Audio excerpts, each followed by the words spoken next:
I think it honestly doesn't take anything else but to headshot individually, because we've been a team for like 14 months right now, and our playbook is really deep, and the amount of scenarios we went through, or the rules we have, or the decisions we take when we got this control of the map or anything like that, it's it's so down to the detail that, like, obviously I remember most of them because most of them are made by me, or it's just like the mindset I have, right? But there is so much, we have so much, so it's more than enough to win something, in my opinion. Like, I feel like we have more than when I was in ENCE, and we won something with ENCE.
Ladies and gentlemen, boys and girls, welcome back to another episode of HLTV Confirmed. This time around, it's episode 28 of season 5.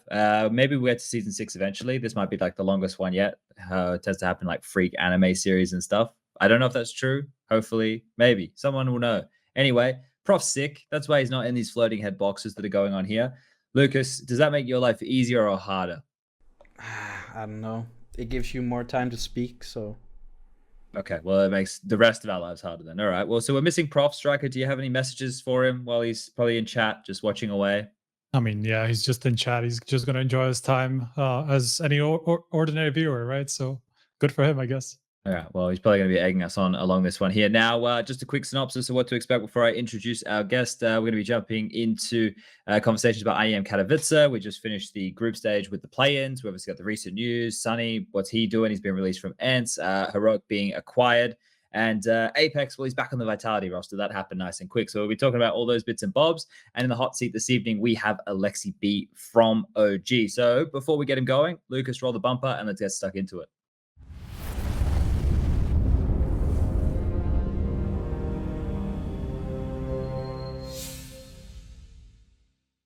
All right, we're back with Aleksib. Alexi, nice to see you, mate. How you doing? Doing fine, doing fine. All right. Well, we have a lot of topics, and I was talking to you before we kick this one off, and just saying we have a lot of questions coming through from the community for you on this one. So this might be one of these scenarios with the hot seat where we stick into things for a little bit longer. But let's kind of catch up in what's been going on with OG recently. Right towards the tail end of last year, you guys made it into the top 10. Well, you kept top 6. HLTV World Rankings. Obviously, we had IEM New York. We had the Flashpoint Season 2 as well, which were pretty good events for you guys. Do you want to kind of give us a bit of a synopsis on what was going on towards the tail end of last year with OG and the performance and getting up to the number 6 in the world? Yeah, sure. So, about last season, I think we had 2 bumps in the last season. I think before the summer break, we played quite decent, so it was nice to have the break after having ended the season quite well. Then we started the autumn season. I'm pretty sure it was like a little bit rough at first, and at the end of it, we kind of had the Flashpoint, and I'm not sure which other tournament was there. Obviously, the IEM New York, where we reached the finals and lost to FaZe, but then we had the Flashpoint, which kind of saved us in a way that um we obviously wanted to win that tournament, and we felt like we have what we're capable of winning that tournament. And us making the finals, and even though we lost the finals, it kind of revived some hope in us where we knew that we could pull it off to finals, and we just need to do something extra to actually win a final. But let's imagine the last season, and let's say that we didn't reach the final on Flashpoint, or we had no chance of winning Flashpoint or anything. Maybe it's a different place again. But as I said, we ended it quite nicely. We ended in top 6, something any team, I feel like, if they build a brand new team and in 1 year they'll be top 6, I think anyone could try to sign for that one, right? Yeah. But then it's a different story how we started this year. Okay. Yeah, no, I think the top 6, right? Pretty impressive feat to get done with a team being built from scratch. And one of the issues that you guys had to overcome was obviously Mantu was out with that injury, right? Were you surprised to see him come back and still be in such good form? Yeah, I was. Obviously, who wouldn't be worried as a teammate, because the ultimate is that, you know, a doctor says, so suddenly he's feeling so bad he cannot play, that he just comes up with like, you gotta get a stand in, and I gotta fix the hand action like completely. So I think we're lucky that we got a nice enough break for this year. I just asked today from Mancho about the hand, and he really feels, or he hasn't been to physio because he doesn't feel any pain right now, and it's like felt like the break we had during Christmas. I think it completely healed his hand, or at least that's what we hope for, right? Okay. But there was a time where it really felt rough because Mantu was this upcoming guy and he really needed all the experience he could get. So suddenly having Mantu maybe take a prolonged break or anything before the Christmas break even, like obviously it was concerning, but I'm glad it didn't happen. All right. Yeah, no, I always am interested with Mantu, especially considering, you know, where you guys picked him up from and the fact that, you know, even now, the highest rated player for your team, it's been a lot of impact from him. Now, Striker, do you have anything you want to talk about with like the tail end of last season in OG? Not particularly. I feel like we can just switch over to what's happened this year. Okay, so obviously it was a really long year last year. We've banged on that drum like a lot, right? For you guys, same deal. That issue with the wrist as well probably really unraveled plans. When you got the Christmas break and you guys were actually able to take some downtime, how much time did you get off in that period? And then in terms of getting prepared for the start of this season, was it a clear plan? You know, was there any hurdles? Did you want to get into a boot camp? You know, how did that all flow through? There was a hurdle. So obviously, ending last year, we end at 6. We are having a discussion before starting the break. Obviously, we kept some contact during the break, like in the team chat or something. But we had a serious discussion about going to next year and set the plan up. So, like right now, it's easy to say, obviously, because things could have went a bit differently starting this year. But we made the decision. So we had pretty much 1 month exactly off, which is the longest break I've ever had. I'm really glad about it. Every one of us could chill and do anything they want. Obviously, because of COVID, maybe you can't travel, maybe you can't do this and that. But just for your mental, I think it's really nice to have this kind of break. But we made the decision about joining Summit, and we had about a week when we came back to practice for that one. So there's 1 month off. We had about a week. I don't remember exactly. Is it 9 days, 7 days? Doesn't really matter. But we come back, and the idea was that, okay, we play Summit. We kind of get the feeling back, right? And the worst case scenario is we bomb out of Summit, so it could like affect our confidence, I guess. So it's exactly what happened, right? But the idea was that we get into Summit with a week of practice. We play it to kind of get back into the groove of playing officials and starting the year. Then we have Blast and Katowice, which are really important, right? Well, turns out that like when we came back, obviously having this amount of break, you cannot go through any new stuff, it feels like, because you have to kind of remind all the basics. You have to play all the maps that you have in the map pool. You kind of have to remind yourself about the stuff you are doing from a day-to-day basis, and then go more into the specifics, right? So the 1 week we play, we obviously add a few stuffs after we noticed that we can play a map comfortably, that we could add something new. But going into Summit, I don't really remember the scorelines we had or the matches we had even. But anyways, it was a miserable tournament and we bombed out on the groups, I'm pretty sure, without having a win. So then we have Blast next, and we didn't get lucky with the Blast group. We were on Group A starting 2 or 3 days after Summit. So every mistake, everything that happened in Summit, you have 2 days to fix, and you still want to add something new to your playbook, right? So we go to practice, we try to fix as much as we can in like 2 days, then we go to Blast and we get 0-2 there as well. Don't remember how the matches went, but still no wins, right? And right now the whole team is feeling like, man, I just want to win a map, even like not a series but a map. Like it feels really rough being like a top 6 team when the season ended and having a good mindset. Then we come back this year losing every single game, not having a chance at winning even a map. And then we do have 1 week and maybe 2 days of practice. And I think the practice we had and the stuff we added was, I think, really good. It felt really good before going into Katowice. On Katowice, we started the first game by winning Fnatic.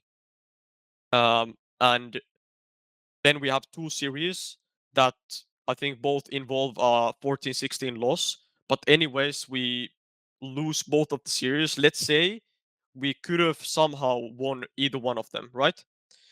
We could maybe potentially get into playoffs, do something, right? But again, we lose both of the series, we're out of the tournament. It felt much better as a team. If you take all into consideration, like we got a lot of practice and we got a lot of new stuff. So obviously it felt better than the last 2. But still, 3 tournaments in a row, all miserable results, all something that no one was prepared of. And right now it obviously sucks. Okay. Not much else to say. So what do you think was actually the problem though? Because, well, yeah, like you said, like at the end of last year, you were actually looking like you had a chance to win some tournaments, you know, with the 2 second places in New York and Flashpoint. So yeah, what went wrong at the start of the year then? I mean, I obviously tackled the first 2 tournaments, but considering the last 2 matches we played, the last 2 series, I don't know really. Like, I guess there's no excuses. Like we tried to do everything we could in terms of everyone stepping up individually, having something new in your playbook, but nothing just felt clicking on the actual deciding matches. So I cannot go to excuses of like, oh, we went 0-4 in pistols here and lost the first gun round here, or lost the 1-3 here. Like we had more than enough to show something, right? But guess we couldn't do it. What do you Okay. think? What do you think you guys are generally missing from, like, obviously you've made it to like this top 10 stage, which is a big milestone, obviously. You know, you have yet to win a tournament, only just gotten close at the last year. What do you think is like the next step that you have to take to get to that point where you can contest for some wins and actually get them and maybe contest like for like a top 3 place in the world? I think it honestly doesn't take anything else but to headshot individually, because we've been a team for like 14 months right now, and our playbook is really deep, and the amount of scenarios we went through, or the rules we have, or the decisions we take when we got this control of the map, or anything like that, it's you know, it's so down to the detail that, like, obviously I remember most of them because most of them are made by me, or it's just like the mindset I have, right? But there is so much, we have so much, so it's more than enough to win something, in my opinion. Like, I feel like we have more than when I was in ENCE and we won something with ENCE. So it's just that the last thing is just individual um clutching ability, this kind of stuff that wins us a crucial round, and maybe the match is 16-14 instead of 14-16, right? So that's something that I think we lack right now, All right. or at least in these games. Yeah, because we were always talking about it on the desk. Like there was the whole thing about you guys always losing your own map picks. So like that as a problem in a lot of series as well. Is that something that you've been able to address more, or try and find out why that was a problem for so long? Well, the thing is that I think most of the maps we play decent, where we have plenty of series where we lose our pick and then we'll win theirs. Hmm. So it's kind of like many times we had a 50-50 map pick, and then we assume that the other, or I assume, me and Casper, if we are doing the VTOR prepping, we assume that the other team is picking this map because of X. And then we think like, okay, we might want to pick this map as well, but let's pick something they might be a bit weak on, because they will pick the map and then we get like 2 maps we want, right? So it's been rare that we have a map which we are picking and just completely owning. There was a time on Inferno that we were smashing everyone, and on Mirage that we were smashing everyone. But on Mirage, it was sometimes that the enemy team even picked it, even though we played good, and we went on to win them. But then whenever we pick it, we get crushed. And then it's kind of the same thing in Inferno. We had crushing scorelines on that one, but then as of late, we're lost like 5 in a row. On all of them, I think we've reached like double digits or some like a close scoreline, but still it's our map pick and we're losing it. So right now, guess it's a chaos. I don't know which waypoint you like want to take on it, but there's a lot of maps we can be really competitive on. A lot of maps where our enemy picks it and we can win them. So it's not that bad, as long as we don't have a map that we just insta lose whenever it comes.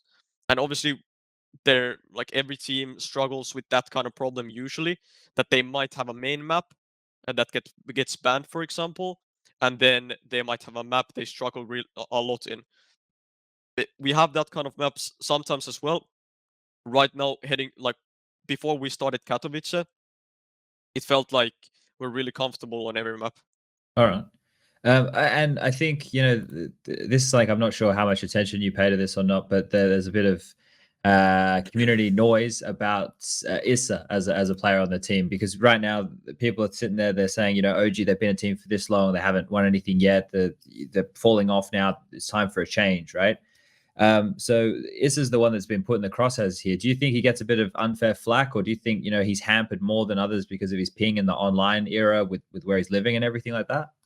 I do think that everything like built onto each other does hinder him. So let's say, for example, the ping, and for example, like anything he tries to do, whether it comes to internet issues, whether it comes to visa, if we're thinking of a bootcamp, everything's a problem. Like everything's super hard because of the where he lives. But the issue of ping is really hard to. I haven't been playing with constant 80 or 90 ping, so I can't say anything. I do think that playing with 80 ping or 90 ping compared to LAN ping is completely different. But obviously online, most of the people have 30-ish when we connect the server, like 30 or something, because some teams take the bullet because of ISSAA's ping. So we play Frankfurt server. So ISSAA has the lowest ping, but then everyone is kind of equal. Even Okay. though, let's say we wouldn't have ISSAA, we would most likely play on a server that everybody has like 20 or 30. So usually in our games, everyone has 40, 30, 40, 50, right? And ISSAA is on 80 or 90. So it, but it's so hard because you don't know how long this COVID period is gonna be. You don't know, and I know for a fact that ISSAA is like a glue on LAN. He brings a lot of hype on LAN, and he shoots better on LAN because of the ping.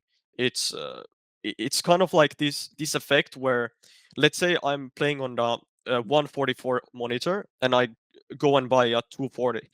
The first matches I'm gonna play sick because I'm feeling so confident because it feels so smooth, right? So I could assume that ISSAA going to LAN usually has the same feeling, right?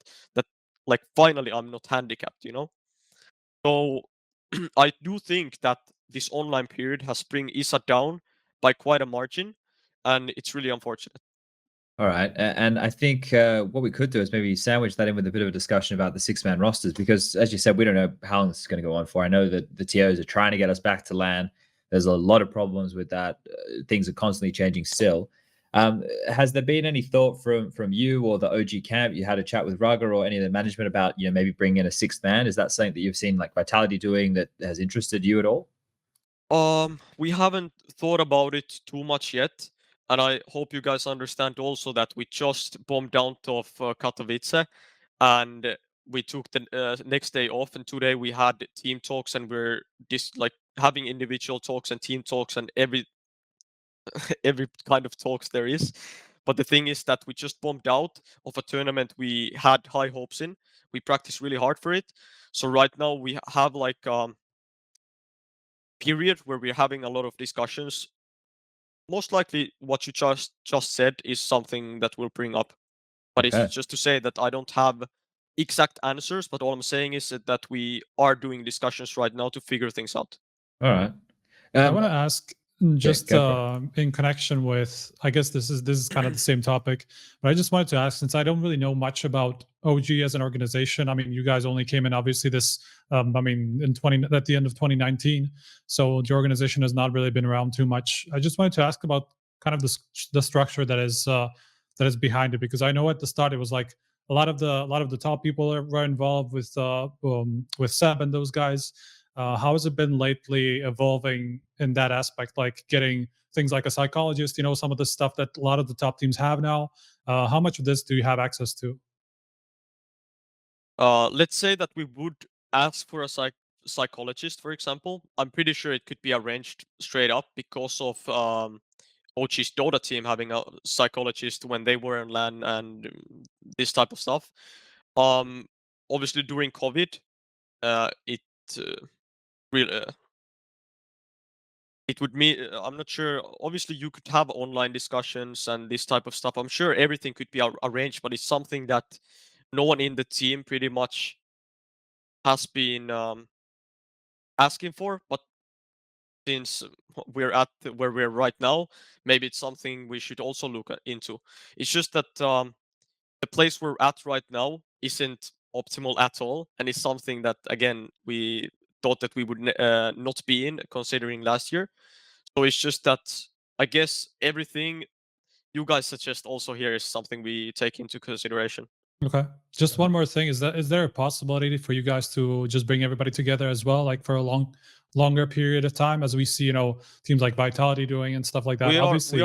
We try like right now we're trying to force it. But for example,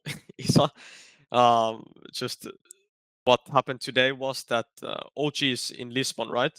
OG is they have a gaming house in Lisbon, and the Dota 2 team is there, and the management. And the embassy said that no matter what, he cannot travel to Lisbon. Like no matter what, even if he had the visa right now, he couldn't travel. So we have to think of something else, and that's again taking a step back because maybe we cannot see the OG management, but we have to figure something out to see as a team. Okay. All right. I was going to ask about the whole, obviously, the ruggah situation that went down. Is that something that affected you a lot? I guess because you're a lot stronger of an in-game leader, right? You're a natural in-game leader. So for you, not too many worries with that whole situation that happened, or did it cause some issues? Please, can you repeat the question? Just regarding ruggah and obviously having to sit out for that short period of time. I don't think it was too much of an issue because before every match we went into, and obviously ruggah could help us in practice. But every official we went into, ruggah always said before the matches who is responsible of, let's say that things are looking a bit more grim, who is responsible of taking a timeout, even though I wouldn't be taking it, right? Because it's something Casper would do. So he's telling the individual that, let's say we lose 2 rounds in a row. Let's say you hear Aleksib being tilted or whatever, like just call a timeout. So we went through a couple of these things to help it out a bit. Then obviously after official, after everything, we could always hear Casper's thoughts and start fixing it already.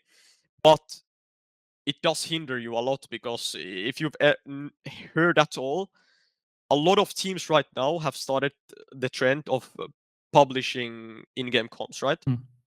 And a lot of teams have it where their coach is even more involved than the leader at times, or just overall really involved. And it's not too much let's say we compared to our games, it's not too much like that. So I was quite surprised that teams are already like this, because as soon as we get into LAN, you know how the rules are, especially majors. So I think most teams don't want to rely on the coach only, right? Because of, let's say you get into major and the coach was your IGL kinda, it's kind of like you're gonna have a rough time. Obviously, as soon as you hit the back wall, it's like, who's gonna bring you up if the coach was doing it for the whole online period? But again, you don't know when COVID's gonna end, so maybe it's the sickest thing to have. All right. So But taking advantage of the situation. Yeah. yeah, but during the games, he's obviously helping. Let's say we're playing Nuke, for example, which is really rotation heavy, and let's say there's a lot of nade explosions, a lot of smokes outside, and let's say I would say, like, Balde, go lower, and then he doesn't hear it, or Casper can see that he doesn't hear it. He could instantly tell him, like, Balde, go lower, and now Balde realizes it, even without me um, uh, realizing it myself, because as soon as I say it on TeamSpeak, I think it's gonna happen, right? So this kind of stuff is really, really like a good thing to have a coach on, no matter the team you are, and no matter if your coach isn't involved in the leading department. I think every single coach is doing this, where they're checking that all the communication goes through, the repeating some communication. So bomb dropped here, and if no one repeats it, he could still say, like, the bomb is still dropped down, crucial info. So I think it's really, like, it's really good that the coach is talking during this online period. I think what you're talking about here has probably opened, or at least made some people quite inquisitive, right? So what is the ruling? Are all the events the same, right? The coach can just talk the whole time? Because I thought when we had all this stuff going on with potential people stream sniping and doing all that stuff, I thought they were rolling the rules back to be more like LAN. Is it still just open season? No, I think it's open season. At Okay. least I don't feel like it wouldn't be. At least All every right. single YouTube video I watch, the coach is on voice. No one is saying anything against it. I think it's open season. All right. Yeah, Maybe it I'm should wrong only on that, maybe I'm wrong on some tournament, but at Yeah. least the most we've played recently, it's been like I that. think none of the main organizers have followed Valve with their ruling for the RMR events. I'm pretty sure that's Oh no, that's the case. I meant because what Alexi's talking about here is the coaches are talking while the game's live, right? And supposed to not Right. just being in the timeout. So I thought with what had happened recently, I thought they were trying to roll it back to be a little bit more like the LAN environment where the coaches only get to talk for the 4 timeouts. But if it's still operating across the whole game, I guess it's one of those things, right? Maybe they think in this environment it makes sense. It definitely offers up, like you're saying, Alexi, a lot of different strengths, right? If people are able to use it properly or use it to their advantage, then hey, why not? Yeah, exactly. I just wonder, now that you mentioned like the communication being shared and stuff like that. Obviously, that's been a whole big topic for like quite a long time now. But I feel like, and somebody just brought this up on Twitter. I can't really look it up right now, but I just think like I've got that it here. question. Do you have it? Yeah, no, it's by Little Yo-Yo. And he says, what is your view on Blast showing some of the comms? My impression is that analysts being able to listen to them convey some of it to viewers helped your public perception and cemented you as a tier 1 in-game leader. Also great for the fans to listen to you at work. Was that the question? Yeah, pretty much. Alex is like one of the few people who I feel like it actually helped, just because people got to know a little bit better how you work with a team, and especially considering like some of the flag that you got maybe undeservedly because of the stuff that was that happened with ENCE and things like that. I feel like this is something that actually helped your career rather than like Sure. with a lot of players. So what's your view on that? Yeah, I've not really thought about it this way, but since you say it, I guess it makes sense. I do think it's completely fine, or at least it was completely fine to me, as long as the production could ask, like, is this fine, or something like this? Because Right. I remember the FaZe incident where Yeah. Coltera said that he didn't prepare for Dust 2, and then they assumed it was something different he said, and it's like an awkward situation, right? And that caused a lot of hassle as well. So I think just as long as they can double check, or they can do whatever it takes to have both parties feeling the same way, I think it's completely fine, right? Yeah.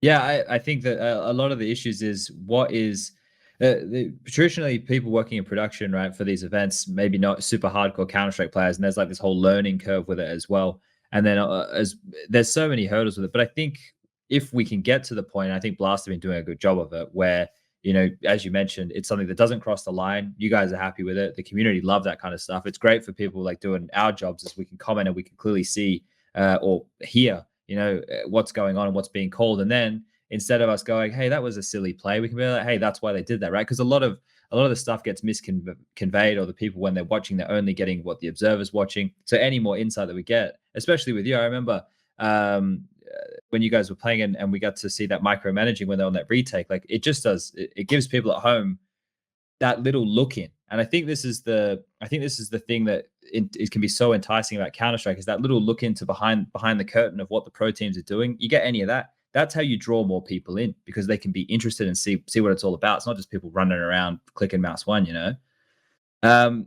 I wanted to ask Aleksib, we might as well continue with some of these viewer questions here, Prof. If Striker, sorry, mate, if you have it open, fuck yeah, no.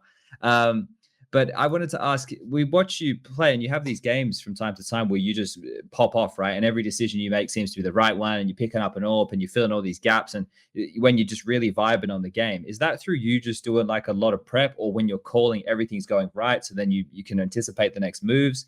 Or is it just in you, as you as a player, occasionally you're going to have those games? I think it's based on the way we play and based on the map. Because, for example, there is Nuke. It feels like my home. The role I have on both sides is really like a role I had the last time on Havu. So back in my Finnish team before ENCE, it's like on CT outside, I can ask for an M4, and I'm not the one who's dropping an MP9, you know? It's always the other way around. Any map you watch, I can drop and play with a shitty weapon. But it's like, I'm just asking for an M4 straight up because I'm playing outer, and the way I play T side is like I'm creating entries left and right. It's like completely different style, and I'm having so much impact because I'm really comfortable with the role. Then there are other maps. I'm just gonna give us an example. Overpass. Even though I'm the rotator, what I would like to do is I like to set the B side up before I go to A, for example, or then we just have a B set up somewhere. But it's quite different. I'm letting sometimes the B players having better weapons. I'm letting the B players get a monster smoke, so I cannot play around with my own smoke like I can on Nuke, for example, or Mirage. It's like some maps you have a different role, right? And I think I'm doing the role where I set people up and I make sure that it's known what's gonna happen before it happens, and offering people flashes before they even peek or before they even get contact. So let's just say Balde is in connector on Mirage, right? And I'm catwalk. And before Balde even knows he's gonna even peek anything, I could already say that I'm ready to flash you con. So then it could open up the idea of him peeking and asking for the flash straight after, right? So it's I feel like this is more my style, and obviously being the bomb planter and everything, it's I like to be more supportive. But then when I get the keys to actually play this kind of YOLO style, I like to call it, is that I'm feeling comfortable in it as well, and I guess it brings me the confidence to also feel more confident on the maps I play, where I lack a bit of decisiveness, where I should maybe go and kill, right? And let's say I had a banger of a Nuke game and I'm going to the second map, I could just drop 20 or 30 because I'm just feeling it from the map one, right? So I guess it's also good that I might have this role on some maps. All right. While we're talking about maps, there was a question that came through asking about Vertigo and OG. Obviously, it's a map that you guys steer clear from. So the question was, Lassie, why do you avoid Vertigo as much as you do? Why haven't you guys tried to fix your map pool even? Well, okay, we'll leave the last bit off. That sorry, I should have fucking pre-read that one. The first bit, why do you guys avoid Vertigo as much as you do? Well, I don't want to speak too much about it because that's maybe something we've been. Oh shit! All right. But yeah, All right. maybe some team will see if I'm bluffing or not. Okay, putting the bait out. All right. Well, these ones, they either tend to go really well or really really wrong. So we'll have to wait and see there. What else we got here in the question section? Oh, there was some stuff here, and maybe this would be a good segue into our next topic when we get to the recent news. So we can start here. Obviously, we had Aloe on the show, and everything for ENCE fell apart, right? we might get you to comment on that a little bit later. But if we narrow in on ENCE's decision to build more of an international squad than try and flush it out, I think this was another question I was reading. Try and flush it out with Finnish talent. Do you think ENCE could have done that? Do you think they could have found enough Finnish talent to build a good competitive team, or do you think that this is the right move? I think it's the right move. I don't think so, really, because I heard rumors that someone even turned it down, like Finnish players. Okay. And not even rumors, I know it for a fact. Some people turned the invitation down. And if you've seen Dika in this ENCE team, tell me one Finnish player who could do the same. Yeah, he's an I absolute agree with monster. that, yeah. So Yeah. I think it's obvious. I think the whole team feels a lot more fresh as well. Doto and Alu, I'm meaning, the only two Finns left. It's weird to see an ENCE game and there's an EU flag. You know, it's not something that you're ever seen. But for the org, for the players, it's the greatest thing that could happen, right? Well, with this whole Alu stuff that happened and then that led to this disintegration and where the team is now, was that something that when your time in ENCE, you thought that something like this might eventually happen, that would build up and there would be players, well, seemingly resenting one another over things that, well, we don't have a lot of details. I'm sure you have many more than we do, but is that something that you saw happening at some point? Yes. I Yeah? mean, yeah, kind of, because even though I say it myself, which might sound dumb to some people, or people could judge me on it, but it was kind of like a downhill battle for them. Everyone battling with mental issues where it's like you're getting shit messages all around. Every player is feeling shit. All the rumors are going around where they couldn't change the ship to a better direction, right? All the players starting to drop from left to right. The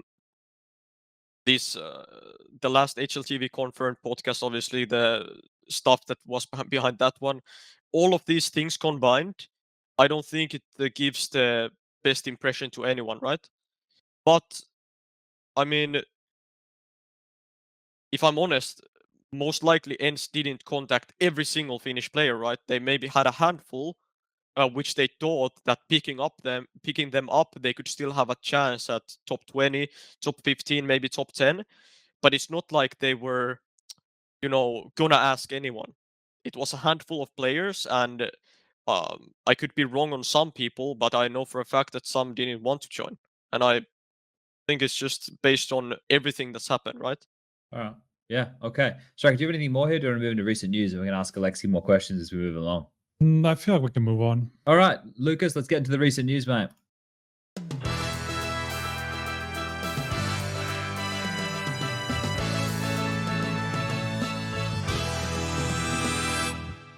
All right, we're back, and we're going to get stuck into more Finnish action here, and we'll probably continue talking about some of your ex-teammates as well. But Sunny is officially no longer a part of ENCE. Now, we know for a while there it was rumored that the whole Flusher Sunny situation with Automatic might be happening. Now, more recent times, Flusher said maybe that's not happening, and now we've heard maybe it's happening again with the two of them. Striker, is there anything more on that we've heard? Have I covered that off? Pretty much you've covered it. I think the only thing that Sunny has confirmed himself was a Finnish podcast, I think it was, where he said that, yeah, it's kind of still on, that they're still trying to build something with Flusher, and that there might be another Finnish player in that project, but that's about the extent of the information that he gave. As far as I know, I obviously don't speak Finnish. I didn't see it. I'm just kind of going from what people have told me or what has been reported and stuff. So yeah, that's about it. Okay. So Aleksib, with Sunny, obviously didn't have the opportunity when you were there on ENCE, right? But he's a player that I'm sure that you're well aware of as a countryman. Now, with him and no longer being a part of ENCE and him doing some in-game leadership and then not really finding his form, what do you think the future holds for him? Do you think he still has the ability to play at the top level? I do think so, yes. Just as long as he plays the role he played in mouse sports. Because I know for a fact it was different. Maybe he tried to get back on it on some time in ENCE. But obviously when he took the leader role, I'm not sure if it was leader for all of the end period. Maybe he was. So it's definitely not the same role he was having in mouse sports, at least as far as I know. Not sure if he might have been leading at mouse I think sports he at was some leading point. mouse sports at like 1 or 2 events or something, but Yes, not but not consistently, I think. Exactly. And the way he played was a bit more different also. But I do think, as long as he has the same role, let's say he had in mouse sports, I don't think there will be anything to stop him, because individually he's a guy who grinds a lot and he puts a lot of hours in, so it's not like he's gonna get super rusty or anything. So I think it's more of the mindset, the teammates, and the like just having this passion of grinding, but you're actually grinding because you love the game, right? I do think he has all the keys. All right. Can you think of any players like do any? Obviously, you might know more than we do, but are there any players that kind of pop into your head that could fit with those two, Sunny and Flusha?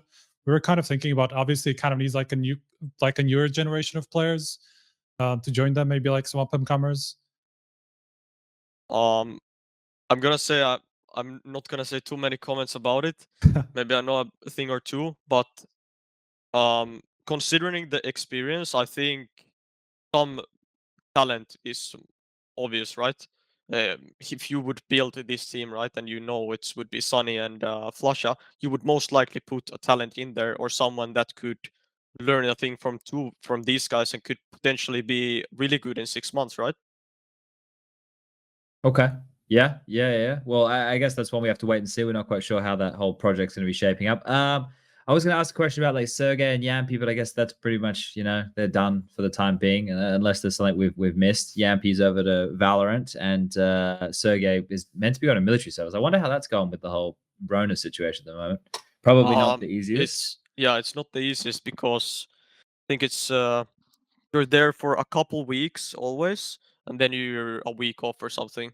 So Okay. it's the norm is that you might sometimes be like 2 weeks in, but usually it's 1 week with a couple days break in between, or 2 days or 1 day, depending on what the situation is. But right now, at least at some point, it was that's like 3 weeks and then 1 week off, something like this.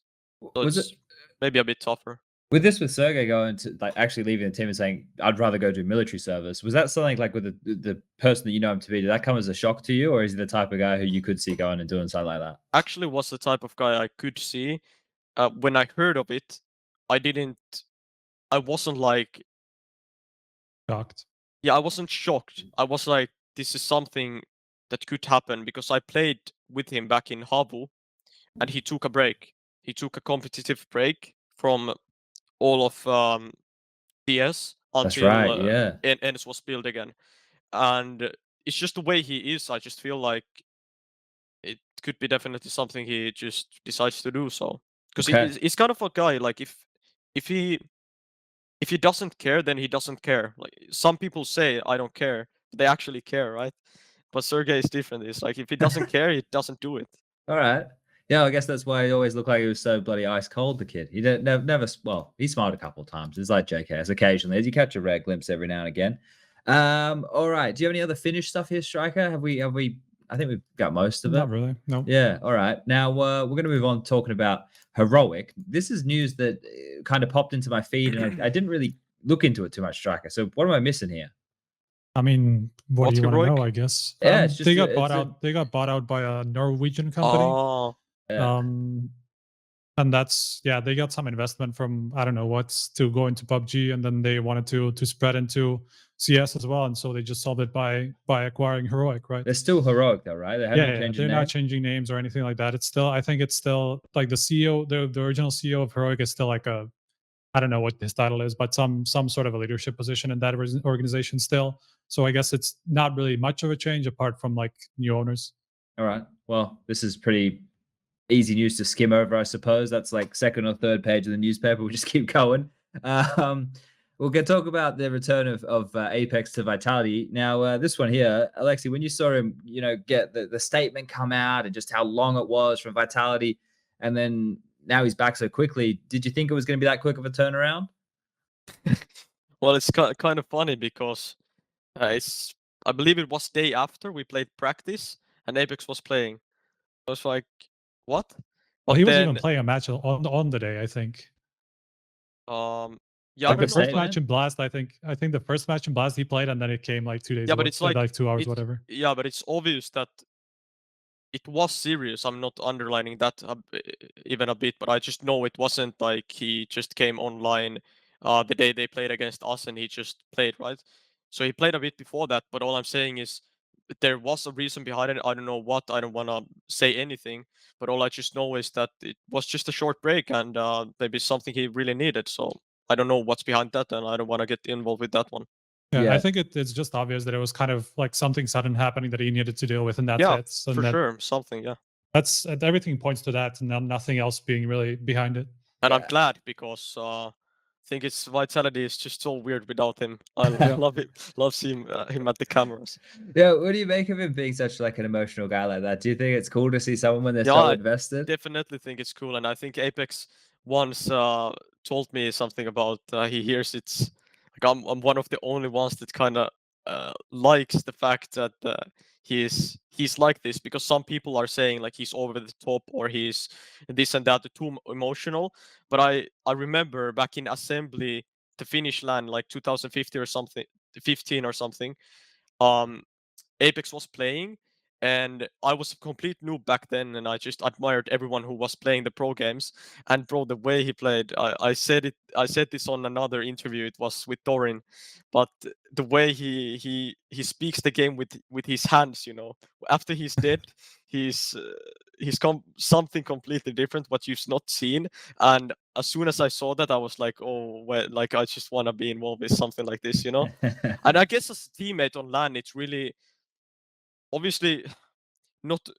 I know for a fact some people might not in the team like that someone gets tilted too easily. I'm not saying he does, but I know for a fact that I might get tilted at times and I might tilt my teammate off because of it. So it's obviously not good.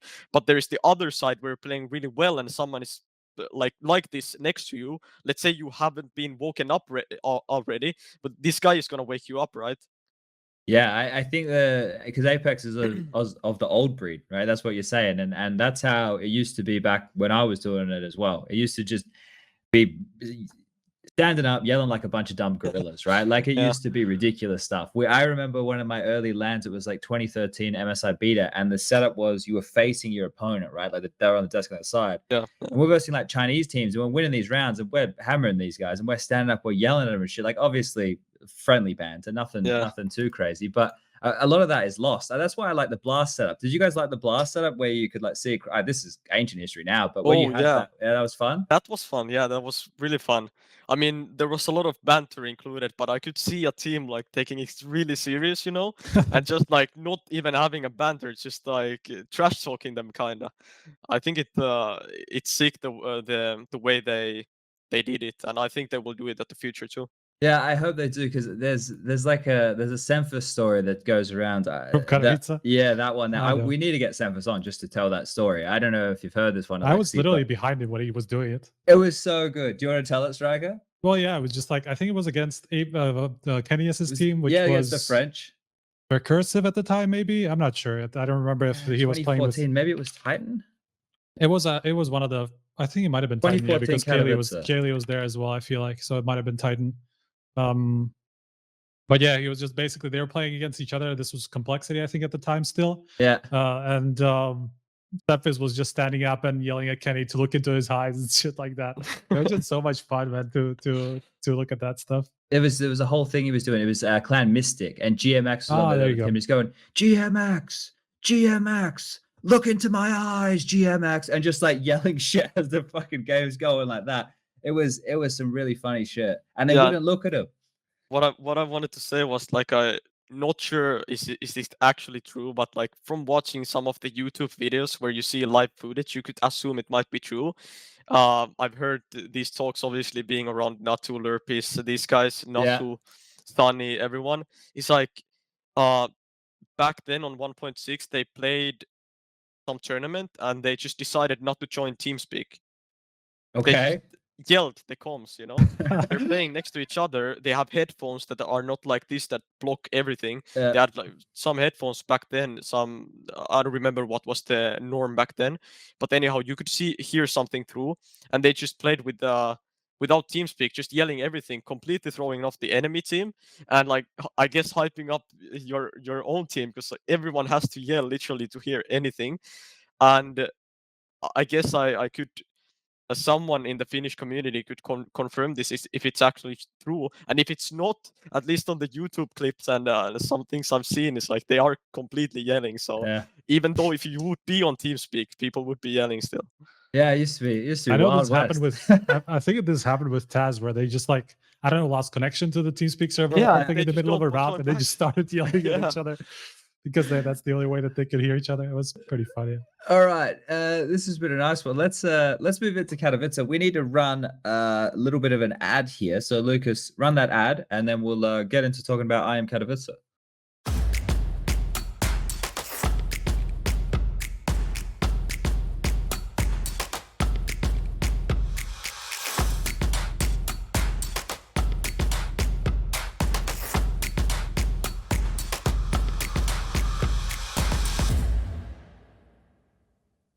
And that is our sponsor of the show, Extrafy. There, I forgot to shout them out at the start. We also got to play the ad when we were meant to. So we've got both covered now. So shout out to Extrafy again for supporting the show. Much love there. Now we're going to get into talking about Katowice. Now I want to start straight away with the format of this one because we had the play-ins, the group stage. Now we got a couple of days off before we get into the playoffs. Aleksib, what did you make of this format? This is the first time they've used this one. I can't blame. It's the only map we won, so the best of one game.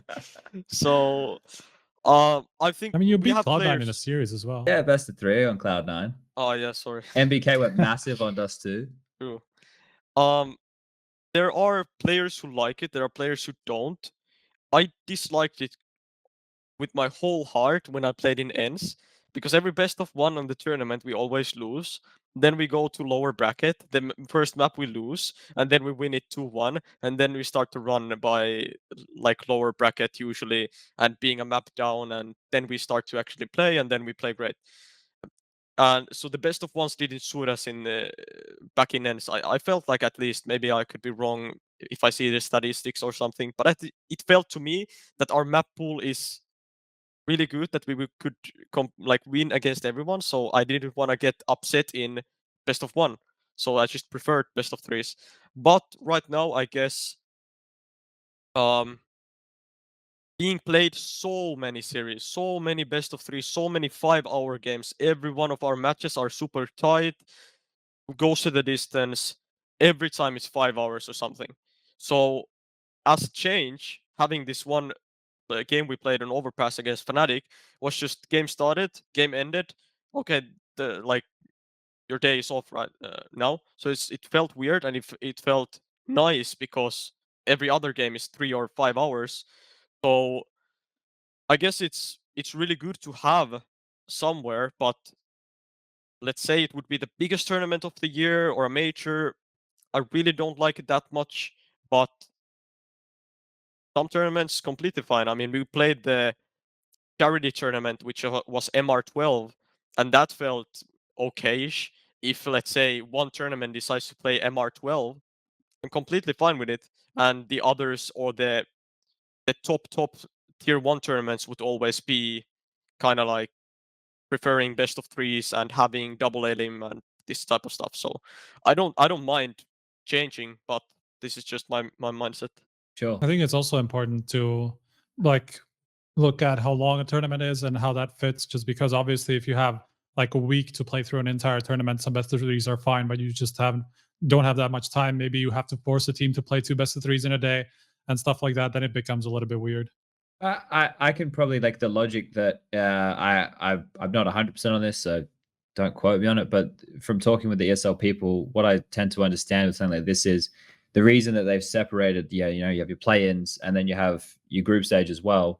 Obviously, they want to get people to focus on playing those EPT events, right? So that they're trying to get into the group stage, so they don't have to worry about the play-ins. With the play-ins, it's more cutthroat. We have people coming from the world rankings, a bunch of other places to be involved in that. So it's probably like, hey, if you want to skip the best of ones, make sure you're getting enough EPT points, right, to get straight through that top 8. And like that right there is something that's quite hard to convey to the viewers with the different stages. And it's like, oh, why is this the format like this, or why is it like this? And it's also difficult as well. Like, I'm sure it's probably different for you, Aleksib, as it is for, say, Flusher, who we had on the show not that long ago, and we were asking him about formats, and he was like, yeah, I'm not too up to date on formats. I don't know, are you into a lot of the formats? Do you focus on them as the leader, knowing what you're going into with that stuff? No.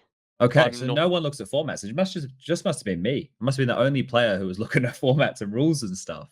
Yeah, usually it's at least I feel like it's when it's what is it called? Like when a tournament ends, there is a tournament like the next day, or at least felt like during the last period of last year, we had a tournament like every week. It's a tournament, so it just felt to me that everything felt the same and everything nearly always had the same format. So it's kind of like obviously if someone comes to me and says the format is completely different, then I'll take a look on it. But as of right now, I think Katowice made a change. But before Katowice, I don't remember the last best of one I played, for Yeah. example. So it's Probably as long ago as some of your last LAN games, mate. That's how long ago the best of ones feel, it's isn't it? so long ago. Like Yeah. the Like veto Blast, was probably. the veto was weird. You had so many bans. Prof in chat, he's still chiming in. He said IEM play-ins equals kinda showdown for Blast. So I can see the comparison right Yeah. there. Just different avenues to be able to qualify for it, right? And they have their avenues, ESO have their own as well.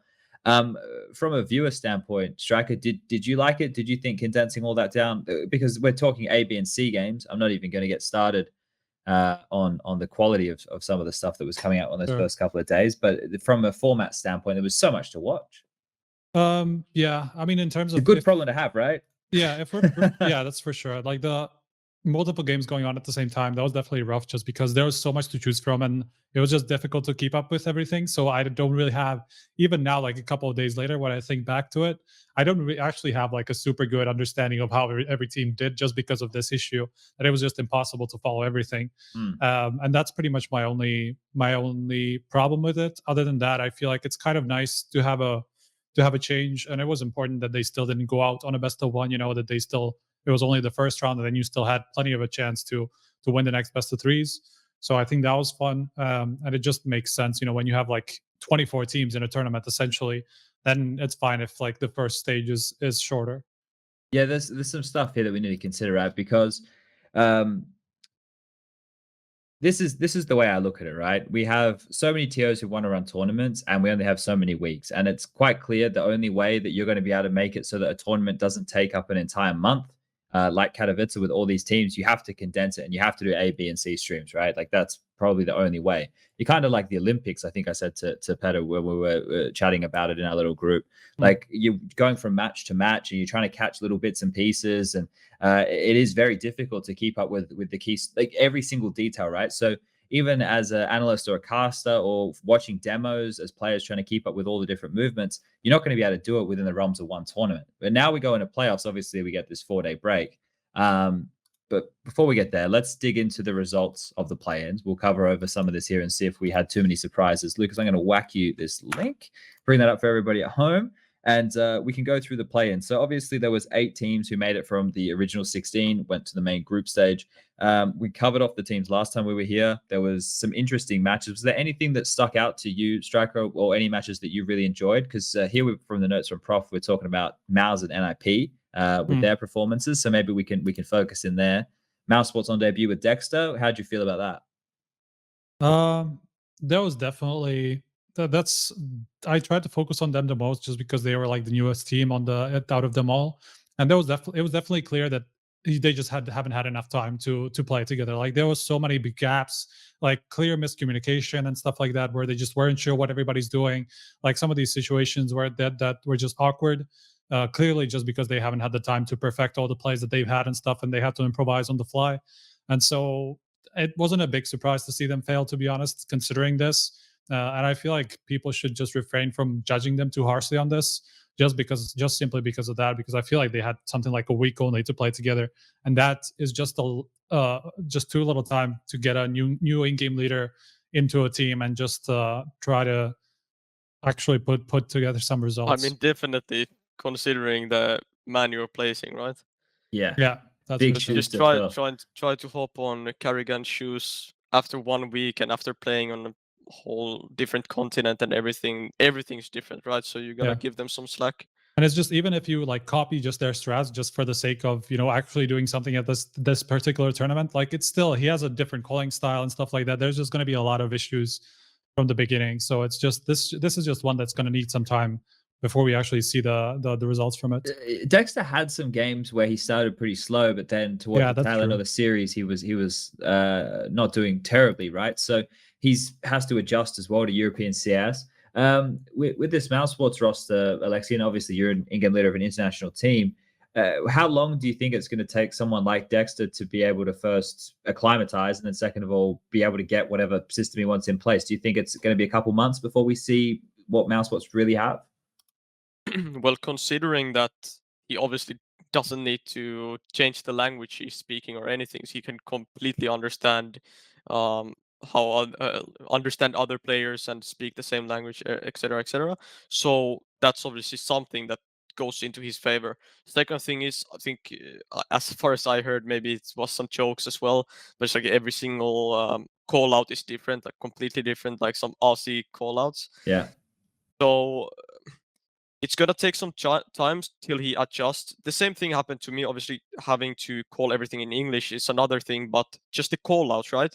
So it's just everything comes fluently out of your tongue once you're playing a map, so you don't accidentally call out like a spot you had in your previous team, or just let's say you hear the Oper shoot at X position, and you just want everyone to react on running fast to another place to clear the round out. It's like if you even have 1 or 2 seconds, that 1 or 2 seconds can cost you the round. So this should be done in maybe 1 or 2 months to have everything really fluent. But then having the system and everything, I don't know Dexter as a leader, as a person, so I don't know. But I can assume he sounded pretty smart, and all these interviews he's done and what I've watched on YouTube, dude seems like a solid guy. So I think it doesn't take too much time. Only if mouse sports played in a completely different way, but I don't think so. All right. Well, obviously they had to beat Complexity to get through. Now, Complexity is one of the teams who faltered here. Complexity actually lost their opening match to NIP in the best of one. They dropped down, had to play against Wiz the Cracker, who was the Polish team, replacing, was it Illumina? I think it was. And this is had Hades, who popped off in that series. I think he made a bit of a name for himself there. And they even won a map, Wiz the Cracker of Complexity. And then Complexity went down. That Dust 2 game. Striker, I don't know if you caught that one, but Against Complexity? yeah, it was a bit of a comeback, right? I'm trying to remember that rightly. one. Is that the one where yeah, Props was coming up through yeah, spawn and the comeback? They just started picking up 8:15 or double up, and something. the Rops actually carried their asses, 8:15. right? Yeah, I remember this. Was it 8:15? 8:14 it was, Yeah. yeah. 8:15 after that. Yes. So- So it was not even overtime, or? It Yeah, it went to overtime Oh, okay. afterwards. 1917 was the end result in that one, and Rops ended up with 38 kills. So had a bit of a bag in that one. Now, I guess we want to kind of focus in on Complexity here. They got Poison back. You know, we're singing their praises. We're like, everything looks like it's going to be good again. And then here they seem to have stumbled once more. Now, it's going to be difficult for us to have kept our eyes on all of these matches like we were talking about. But Aleksib, when you look at Complexity, is this a team that looks like it should be working at high capacity, or do you see some issues? I think it took a toll on them to play with all of these stand-ins. But just seeing the last game. Oh yeah, Lost to NIP and then Mouse Sports. yeah, but before that they looked really solid, right? Yeah, Yeah, Blast, yeah. At Blast, they Blast, were yeah. super strong. That's So when it just, Vitality it had just the... felt like a relief in the team having Poison back and just everyone being mentally there, right? No one has any back thoughts of who's gonna be playing with us the next tournament, the next. So I think it's also for Blame F as a leader is that he can focus on leading this team and not any other team, not any other players. So I think it's a really good thing they have Poison back, but I think just this loss to NIP and most NIP was playing super good, by the way, on that best of one game. Uh, yeah, just to open it was Hampus who had a great game, and they Yeah. had some sick flash plays outside. So I don't blame them on that best of one. So kind of the only thing was the mouse sports game, which could have been a 2-0 smash. So I don't think you can say too much. I think Complexity with Poison is gonna be scary, and it's gonna be a good team. So I don't really want to even talk too much about it. I think now that they get some practice in with Poison and get more just more familiar with the style they had with him, I think it's gonna be good for them. Jack, are you with that mindset? Yeah, pretty much. I mean, it was just like in the mouse sport series, even on Nuke, I just remembered like it really looked like they just were very tilted from the loss in Dust 2 because of the comeback. So I wouldn't look too much into that. It's just the way that they lost Dust 2 was really rough. Okay. Yeah, hopefully it's one that they can brush up. I know that JKS is going to be taking it, pretty rough with how he's been performing. I know he's one of his hardest critics, or is his hardest critic. So he had another rough one there in that series.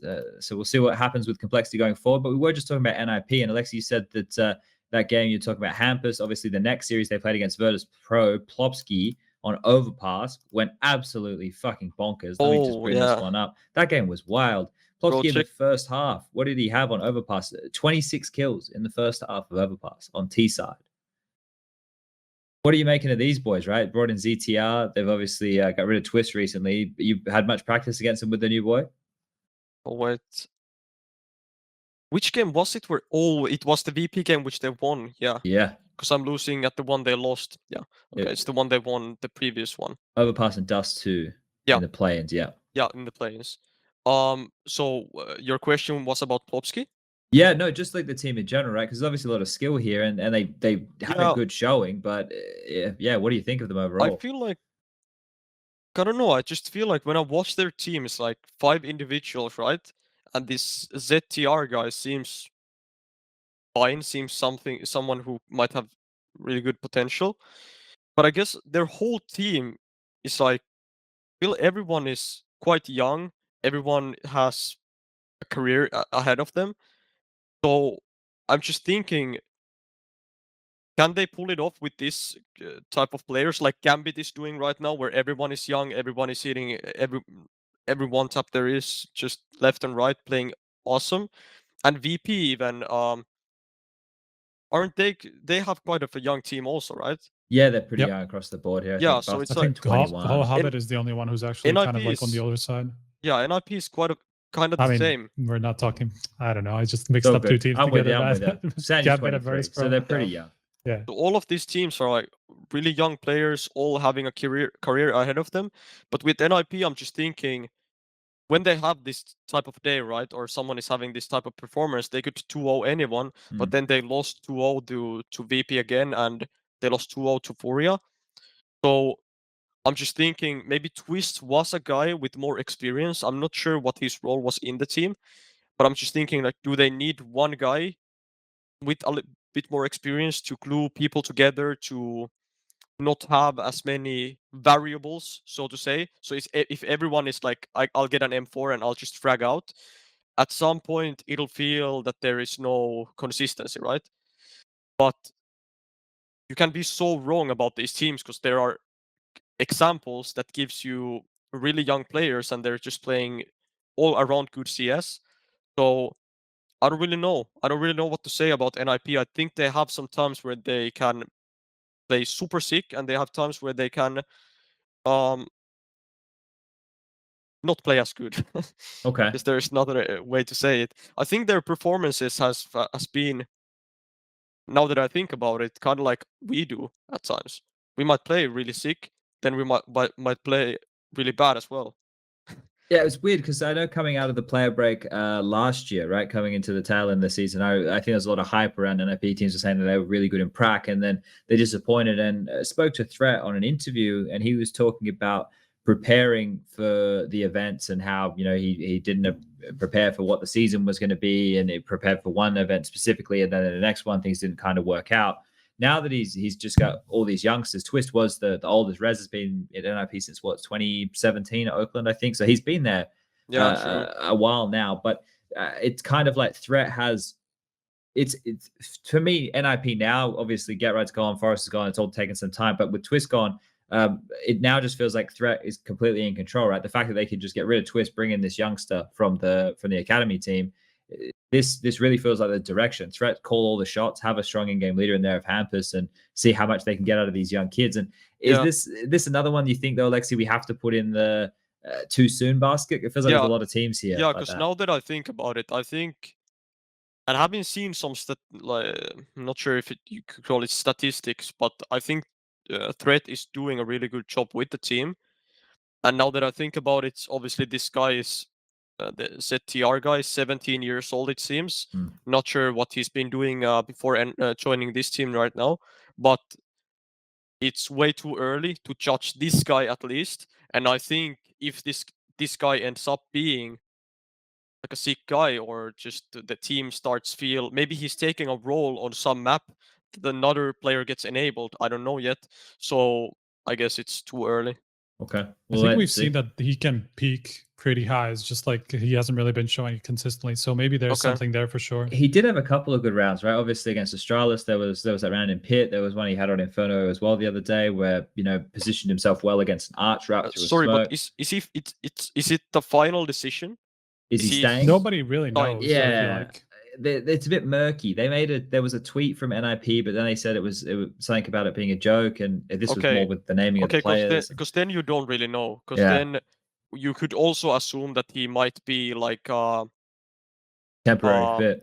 Temporary. So it's not even that they would consider. Obviously, maybe if he 30 bombs every game, they consider him, but you never know, right? And if it's not transparent, he could just as well be just a stand-in kind of. Yeah. We'll have to wait and see with that one right there. One that I do want to get your opinion on here, Striker, is Cloud9, and obviously Aleksib's boys were the ones that stopped them from going through to the next round. They had a okay-ish showing, but it's another one of these where they've dropped out of the tournament early, and they've even changed the role of player after the event. Is that worrying to you at all? I mean, I think we kind of saw it coming, at least with the changing of the op. Not that Alex was doing a bad job, but I just think you just have to have a star on the op, and that's pretty much what the meta is at the moment. Like, you just have to have a really strong player on the op.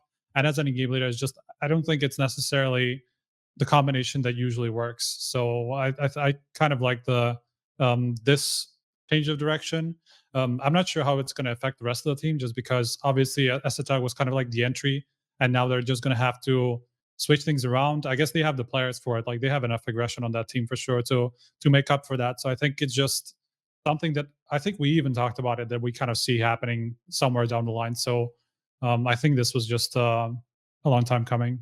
I'm very interested to get your opinion on this team, Aleksib, right? Obviously made with a similar formula in the sense of, focus around a strong in-game leader, like OG did with you. Cloud9 have done this with Alex. And then they brought in, I guess you guys had Volda and MBK with a lot of experience there, but you brought in a youngster in Mantu, and ISSAA, even though he was part of Hellraisers and had part of that good duo with Woxic, at the same time, he wasn't consistently competing in the tier 1 realms, the top 10s all the time. So this team here, we've got Floppy, Zeppa, Mezzi's the risky one right there, and ESSAA. This team, when you look at it on paper, is it one that you think can grow into something, or do you think they have too many inexperienced players?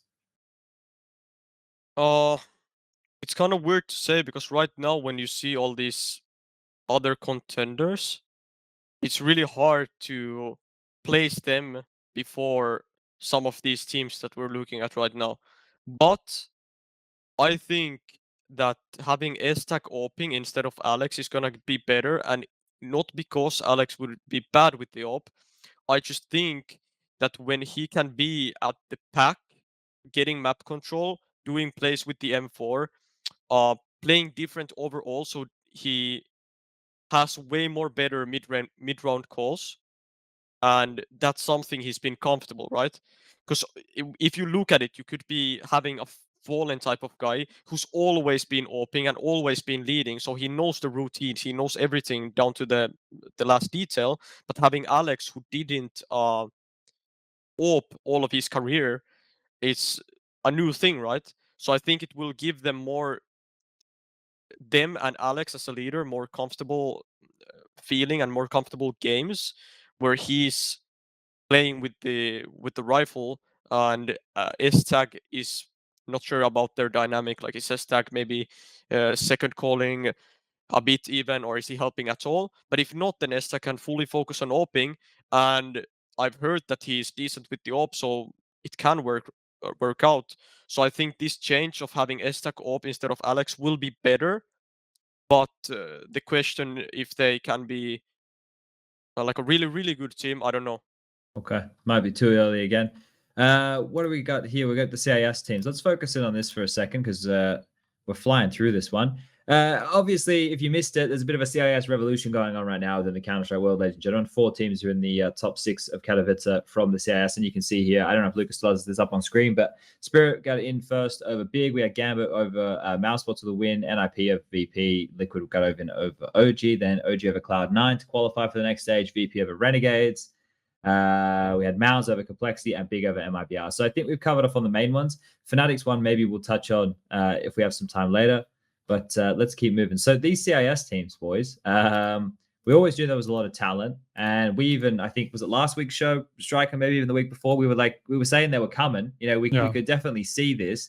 It's just a matter of the hard work paying off because it's been some time, obviously, with these not franchised, but kind of franchised events like the blast groups and stuff like that, where it's the closed circuit of teams. Does it feel like this was destined to happen with these guys kind of building steam outside of that? I didn't expect it to happen this fast, but kind of, yeah. Just because it just, there were hints. Obviously, we saw like how Gambit have been doing better. Like they had like a massive streak. Virtus.pro had like a massive streak at some point. Obviously, for them, it's been quite a while since we saw this coming. Spirits but like has been a bit more immediate, hasn't it? Exactly, Spirit.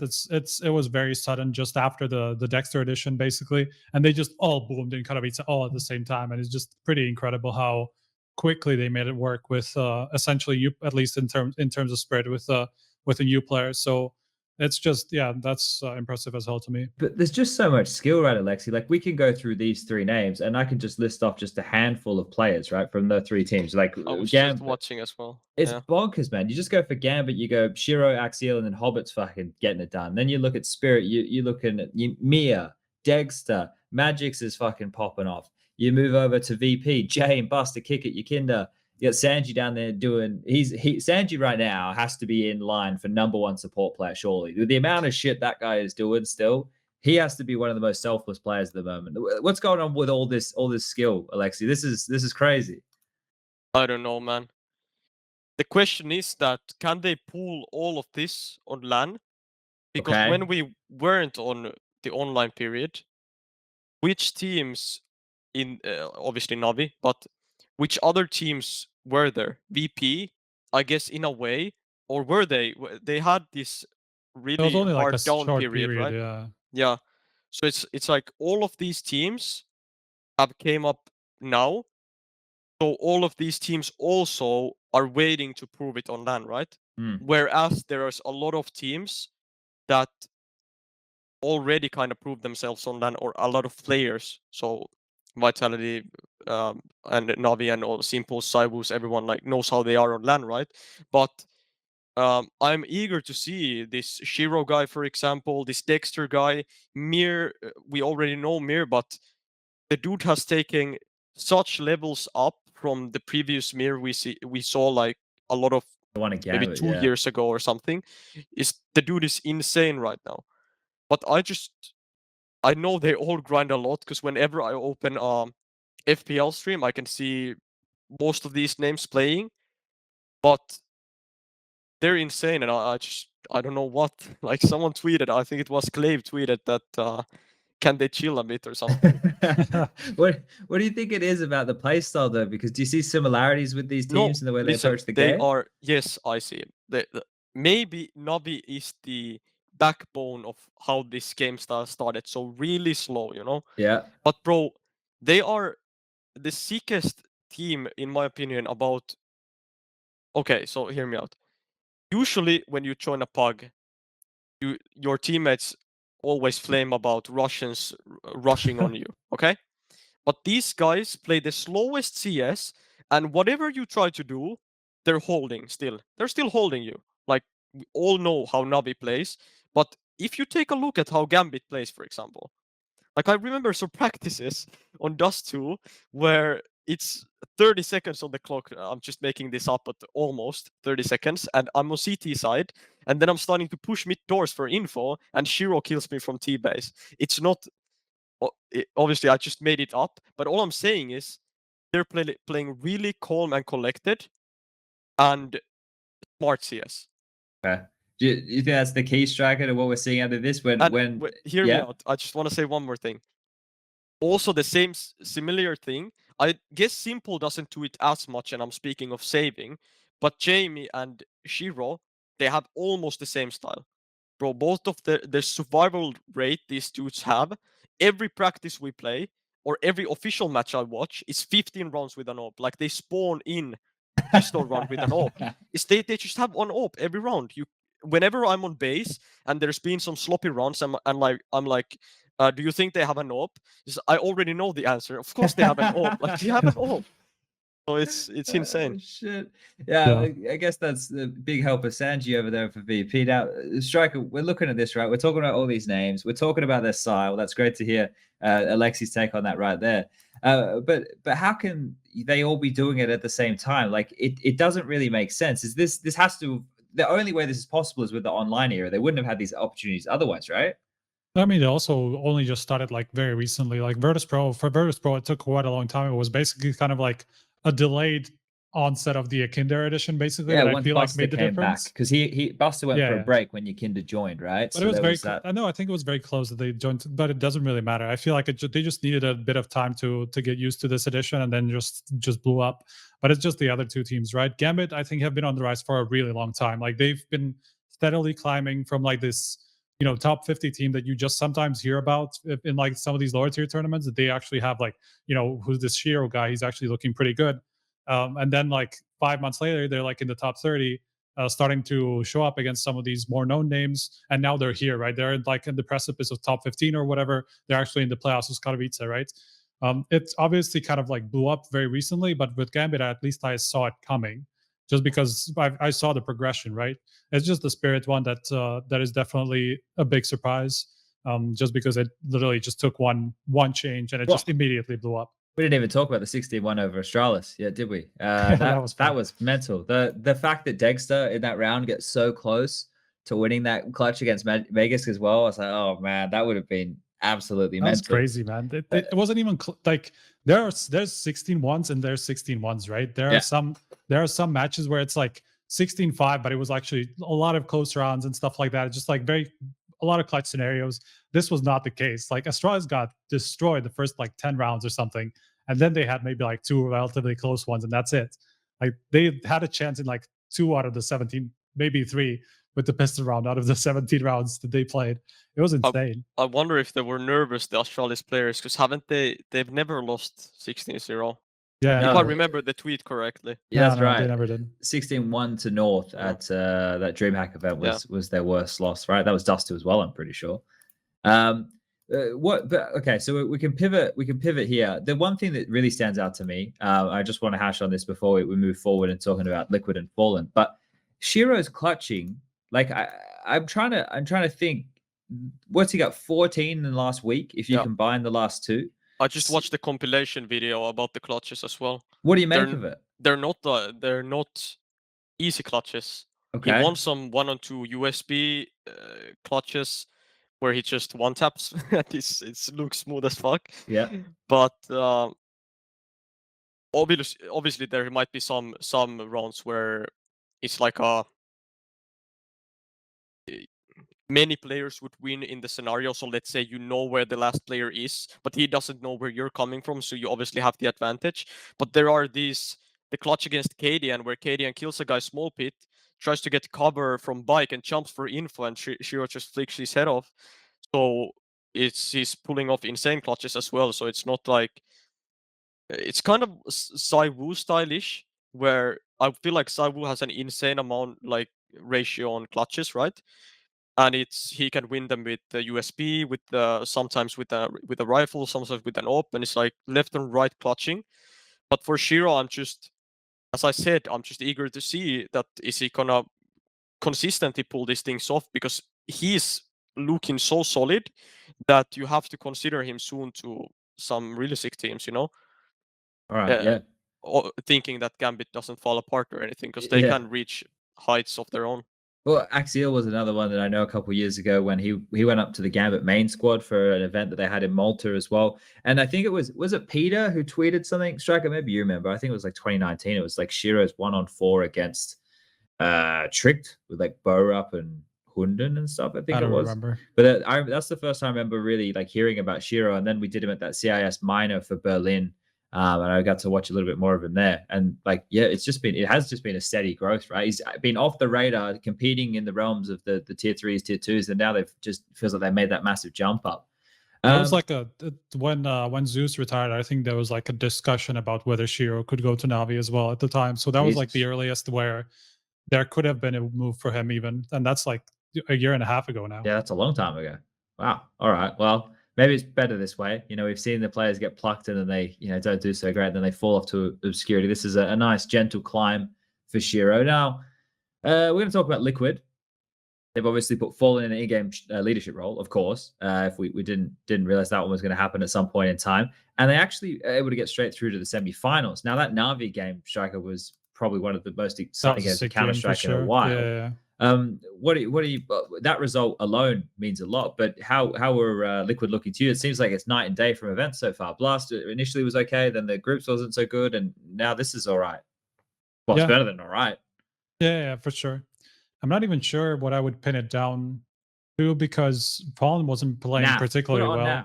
I guess that's actually one player that you kind of definitely look at just because he had a lot of, even though his stats weren't like amazing, I feel like he had a lot of like hidden impacts that you only see when you actually watch the game, because he had like a lot of multi kills and like crucial rounds where they broke the other team and stuff like, especially in the Navi game I'm talking about. Yeah, where they broke them and like stuff like that. He just had, especially on overpass, and so.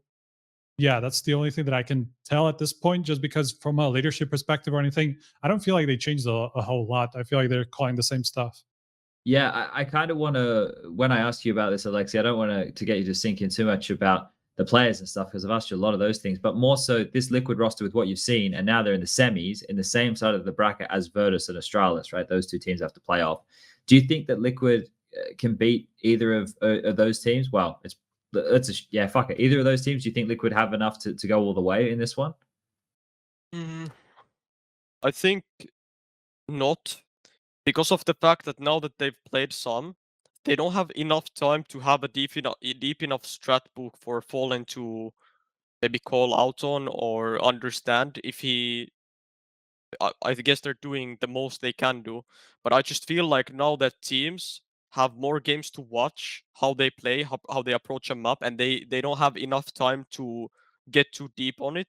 I just know that some of these teams, like top teams, can prepare for a game so that they cannot play this style, and then what do they fall back on is they have to obviously hit 6 shots individually, but I just feel like it's maybe they're just flying with the momentum and just The honeymoon, feeding yeah. everyone, because it's not as easy to say that it's done, right? And they can obviously change here and there, and I feel like it's a bit too much to say that they would go and win the whole tournament, but they're playing so good right now that I guess you kind of have to take it into consideration as well. But I'm still thinking that some of these existing top teams will take the cake. All right. I think this is an interesting one. I wouldn't mind throwing this your way as well, Alex, just to get your thoughts on this, because with this format, now the 4-day break comes in, right? No play until Friday. When you have a matchup, let's just quickly talk about the 2 quarterfinals, Gambit now v VP Astralis. We'll get to that a little later on. But do you think this kind of setup here is going to do a lot for the quality of the game we're going to get? Because now with the analysts, the coaches, the in-game leaders, the support stuff, all the tools, 4 days to prepare for an opponent that you know is coming. Is this a chance to bring out some like either crazy anti-strats, like how deep a team's going to go, or do you think like you could completely even reinvent yourself, or maybe have a pocket pick map, come out with something in the veto to just blindside your opponent? Does it open up possibilities like that to you?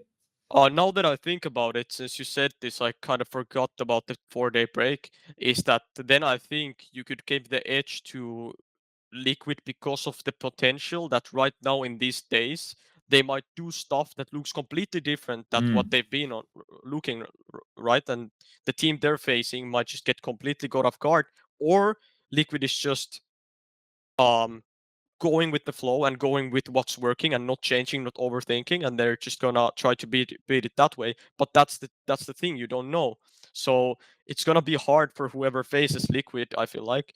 But for the others, I think it's weird. Like, it's always weird when you have so much time and you already know who you're playing against, because some teams take the approach that we need to focus on us. We made this amount of mistakes. Let's not focus on their game.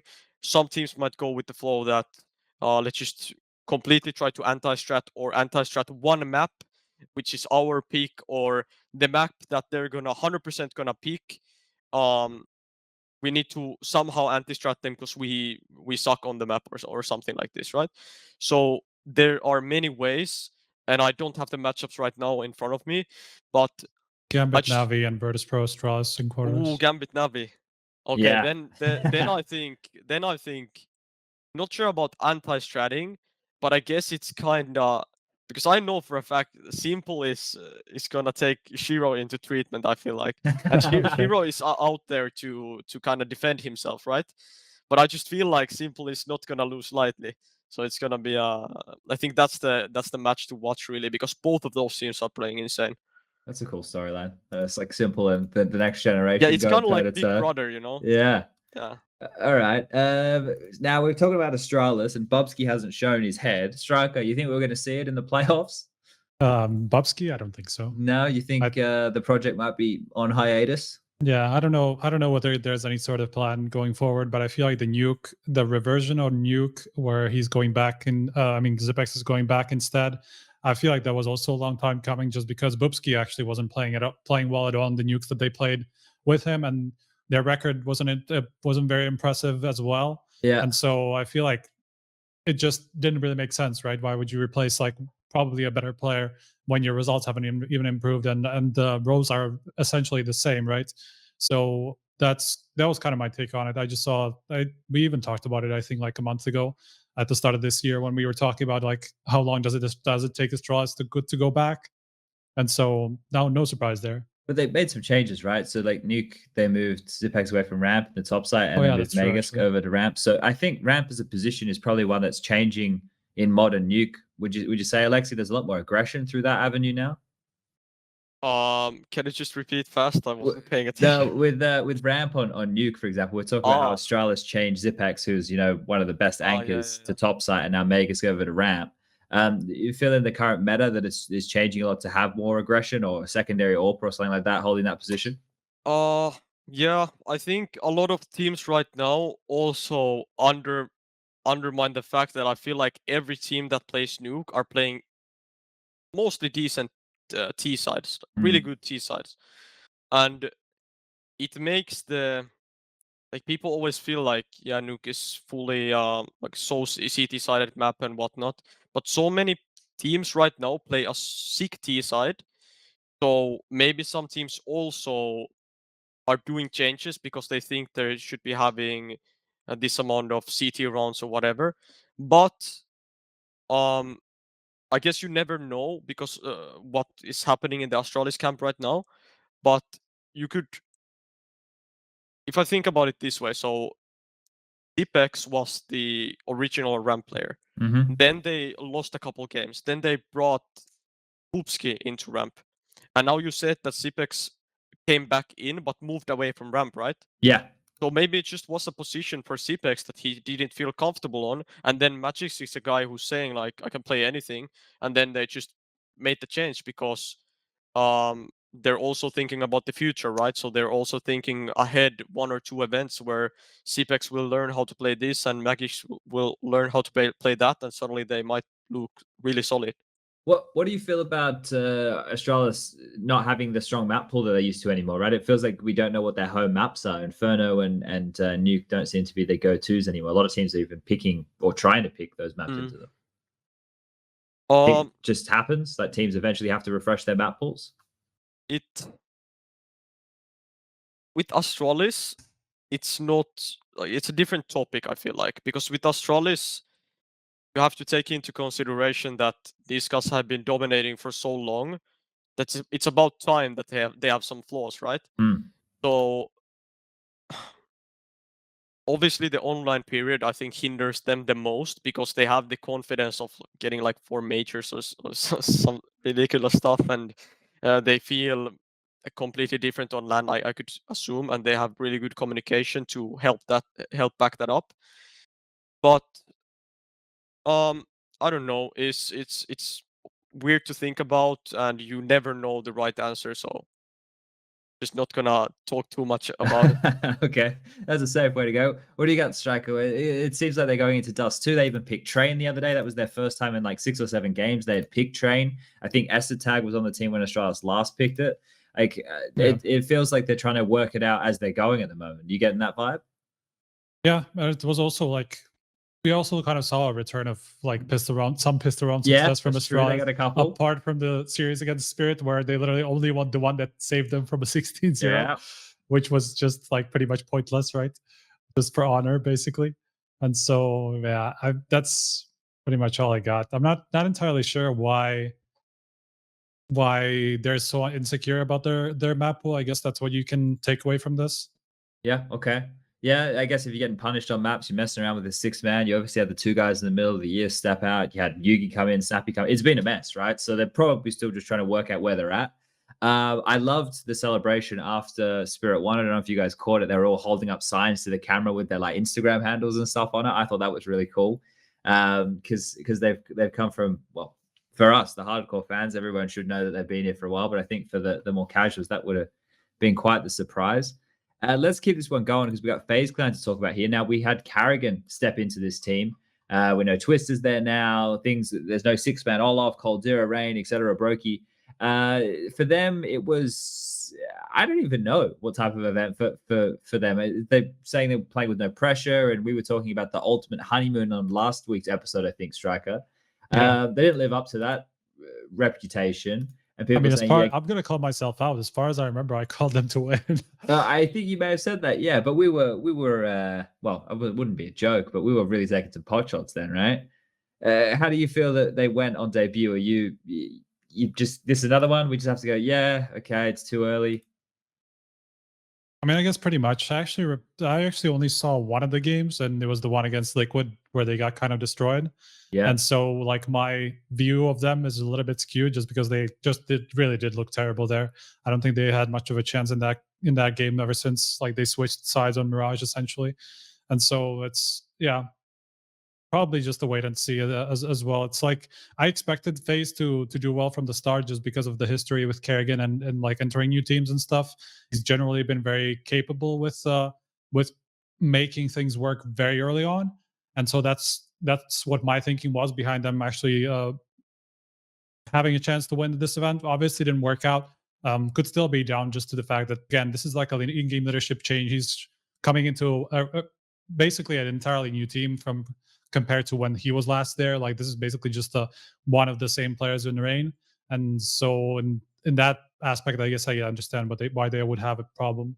Well, now, Aleksib, unfortunately, you guys were on the receiving end of FaZe's only win within the group stage in that lower bracket match. Did it feel like you were going up against a karrigan team? Like, could you tell that it was karrigan's in-game leadership style? Or... Yeah, for sure. It looked completely the same as mousesports. Like as soon as I saw what happened on the server, and when I watched the one game they played or some series they played, it just completely looked like I'm playing against mousesports kinda. Okay. So I feel like he already tried to make the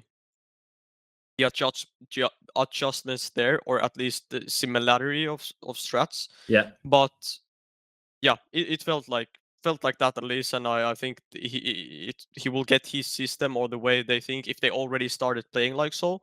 I think it's not gonna take a long while for them to already be playing like he wants. Now, I want to give you a little bit of an experiment here. It's obviously a hypothetical situation, but let's put you in karrigan shoes for a second. You had the choice of the 2 teams, right? You could have stayed with mouz, Acor, BMS, Rops, Frozen, and yourself, or you could have gone to FaZe with Rain, Twist, Cold, and Brokey. Which one would you have done? Oh, I don't know. It's hard to say because there must be a. I would want to say mousesports because of Acor, like being a young guy, having Robs, but it just feels weird that why would he make the change then? So Yeah. it's swaying me to FaZe then Okay. because of why would karrigan change, kinda? So there must be something, I guess, wrong in mouse sports for him to change, or did he just wanna change because he was such a long time in mouse sports? That's something I'm, guessing. So gonna sound dumb when I say again that I can't answer the question, but What what if I put it this way? If the team was karrigan, Acor, BMS, Rops, Frozen, and at the same time there was two karrigans, okay, and Rain, Twist, Cold, and Brokey existed at the same time with okay. karrigan there, which one do you think is going to get a trophy first? I would want to say the FaZe team, because if Twists, let's say he's playing like he did against us, like insta-killing too, Yeah. if he can keep that up, and I think Colt Serra might find his older version because of not being the leader, of just trying to focus on his own game only. And Brokey is still kind of like an A-core where both are really young, both are really talented. So I just feel like maybe karrigan, because of the experience some of the FaZe players had. So Cold Serra, Twists, Rain, is they understand him and they understand the game, and everything. Obviously, I'm not undermining the other players. All I'm just saying is I think they would win a trophy earlier. Okay. But who knows? Like in the long run, it's always hard to say.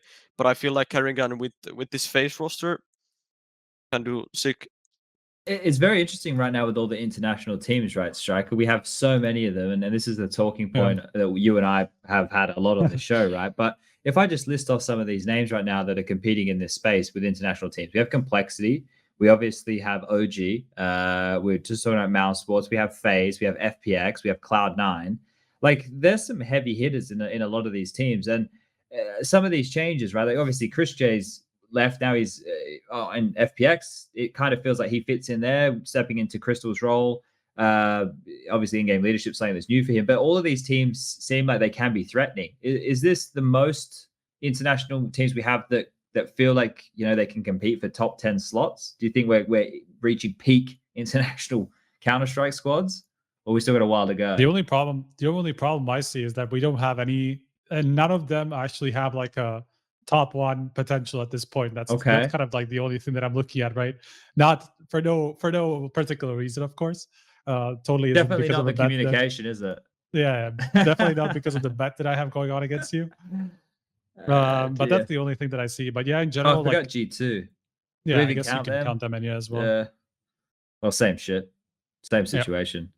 It's weird. It's a really weird spot that we're finding ourselves in now with all these international teams, because it's not like they've just sprung up, right? It's been over the years that even some teams have transitioned. But do you think that that's like, Alexi? Obviously, you're in an international team, so your answer's probably going to be leaning on the side of you think the international teams can be the best in the world. But do you notice when you're calling from in English now to when you were doing it with ENCE that things still can be lacking in terms of stuff being picked up by your teammates, or maybe not being able to convey it as quickly as you could in Finnish? Yes, for sure. Not, I guess. Well, yeah, it is quicker, but it's also the understanding of. It's hard to explain, but let's say in Finnish you would say a word, but you would have like a different intonation. It might Yeah. instantly tell the other guy that you're not in a hurry, or you have this in control, or there's many examples, right? But I guess it's still a bit over a year playing for an international team, so I guess at one point it will come to me that it feels completely weird to play in a Finnish lineup, but I'm playing FaZe it so much with my real life friends and in Finnish that it just feels a bit more chill, I kind of feel like you have to work more to play in English, whereas in Finnish it's just effortless, right? Yeah. So there is that, Second nature. but yeah, exactly. But then you can imagine a guy like karrigan, because we just spoke about him.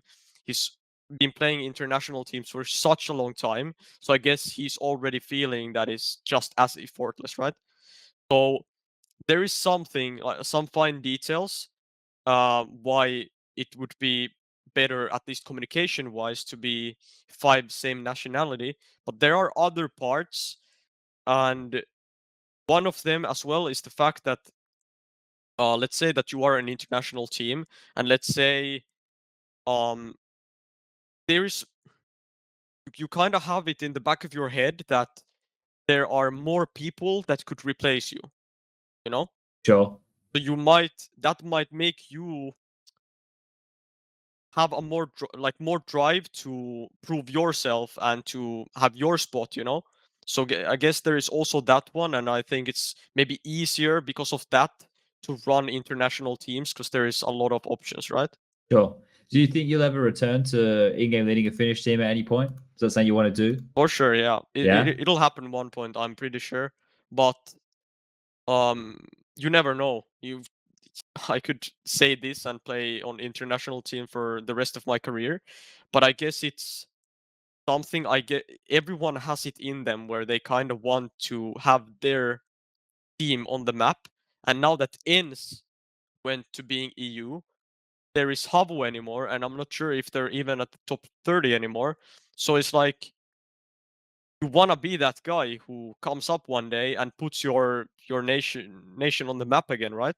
Sure. So there is always that small thing that drives you, you know? Just as you like seeing an Aussie team, you know, at the top feels different. Yeah, exactly. It's weird, isn't it? Right? Like we're all Yeah. doing the same thing. We're all Counter-Strike players, but there's some weird pride. I guess it's like when you have that, it's because you can resonate with what people go through from where you're from to get Yeah, to where they yeah, are, right? yeah. That must be the biggest draw for all of us. All right, we've got about 15 minutes left. Let's focus in on these playoffs just a little bit more, and then we'll go just with some questions. So if you're in Twitch chat right now, you want to start throwing some questions down, Prof's in here. I'm sure he can have a quick look, and we'll try and keep our eyes on it as well to ask Aleksib. Now, with these playoffs, we spoke about them before. Luckily, thank God, Na'Vi and Astralis both lost. I was about to have a heart attack again. I thought another bracket was going to be fucking ruined, Striker, after Astralis lost that game to Spirit. But now we're set up with the potential for the Na'Vi Astralis final. Obviously, Na'Vi Gambit, Astralis VP. You think it's going to be easy for the favorites now that it's into playoffs? I think it's going to be anything but easy for Okay. Na'Vi. I feel like Really?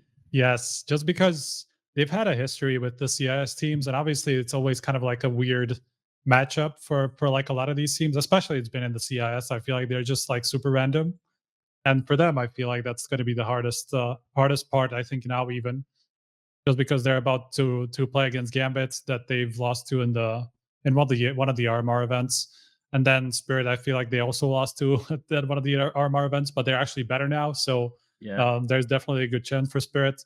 So it's just the top side of the bracket for some reason is just much more exciting to me, even though it's kind of like new teams coming up with like one of the favorites among them. So yeah, I'm definitely looking forward to that part. The storyline here, right? Because Na'Vi have already beaten VP within this tournament. They got revenge already from IEM New York RMR, the CIS one. And now they have to go through Gambit and Spirit to make it to the final where they could verse VP again, right? Like they have to run the domestic gauntlet, which is bang on, like you're saying, something that they tend to struggle with. And we get to find out if it's just, oh, we're playing these domestic tournaments, so we don't really give a fuck as much because who knows when the major is going to be, or if they're actually getting pushed. And I think what you were saying before, Aleksib, about like Simple Shiro, this is like Na'Vi are going to come out with something to prove, right? There's all this hype around these other CIS teams. They're kind of losing a little bit of the spotlight. Do you think that's going to be motivation for them to run this one through? Yeah, I think so completely. Yeah, nothing else to say about it really. But no one wants to get away from the spotlight or be at the brink of falling, you know. So yeah. Do you think there's still a lot of this stuff, like you were mentioning land before, right? Now, for the Na'Vi guys, a lot of the players they're going up against, other than say like Hobbit, for example, SDY, maybe he's played a couple of extra lands compared to some of those other names in there. Do you think they have that kind of thought that they're going up against the onliners of their region? Like, do you think that, because I know that thought with some players kind of still exists. Do you think that Na'Vi might have that considering the type of players they are? Yeah, I think so. Okay. I think it's like you know, let's say you lose a clutch situation, maybe it's official, maybe it's practice.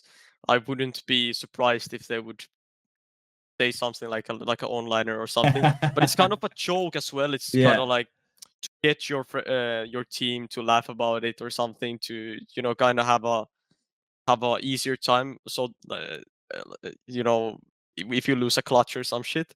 So it's and reminding your teammates and you as well about what you are capable of doing on LAN, and maybe it brings your confidence up.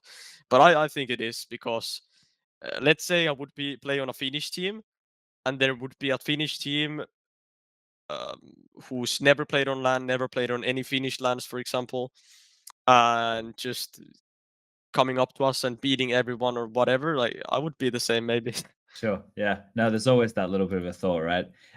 Which side of the bracket do you think is harder, the Gambit Na'Vi into Spirit or the VP Astralis into Liquid side? Say the first one. Gambit Na'Vi to Spirit.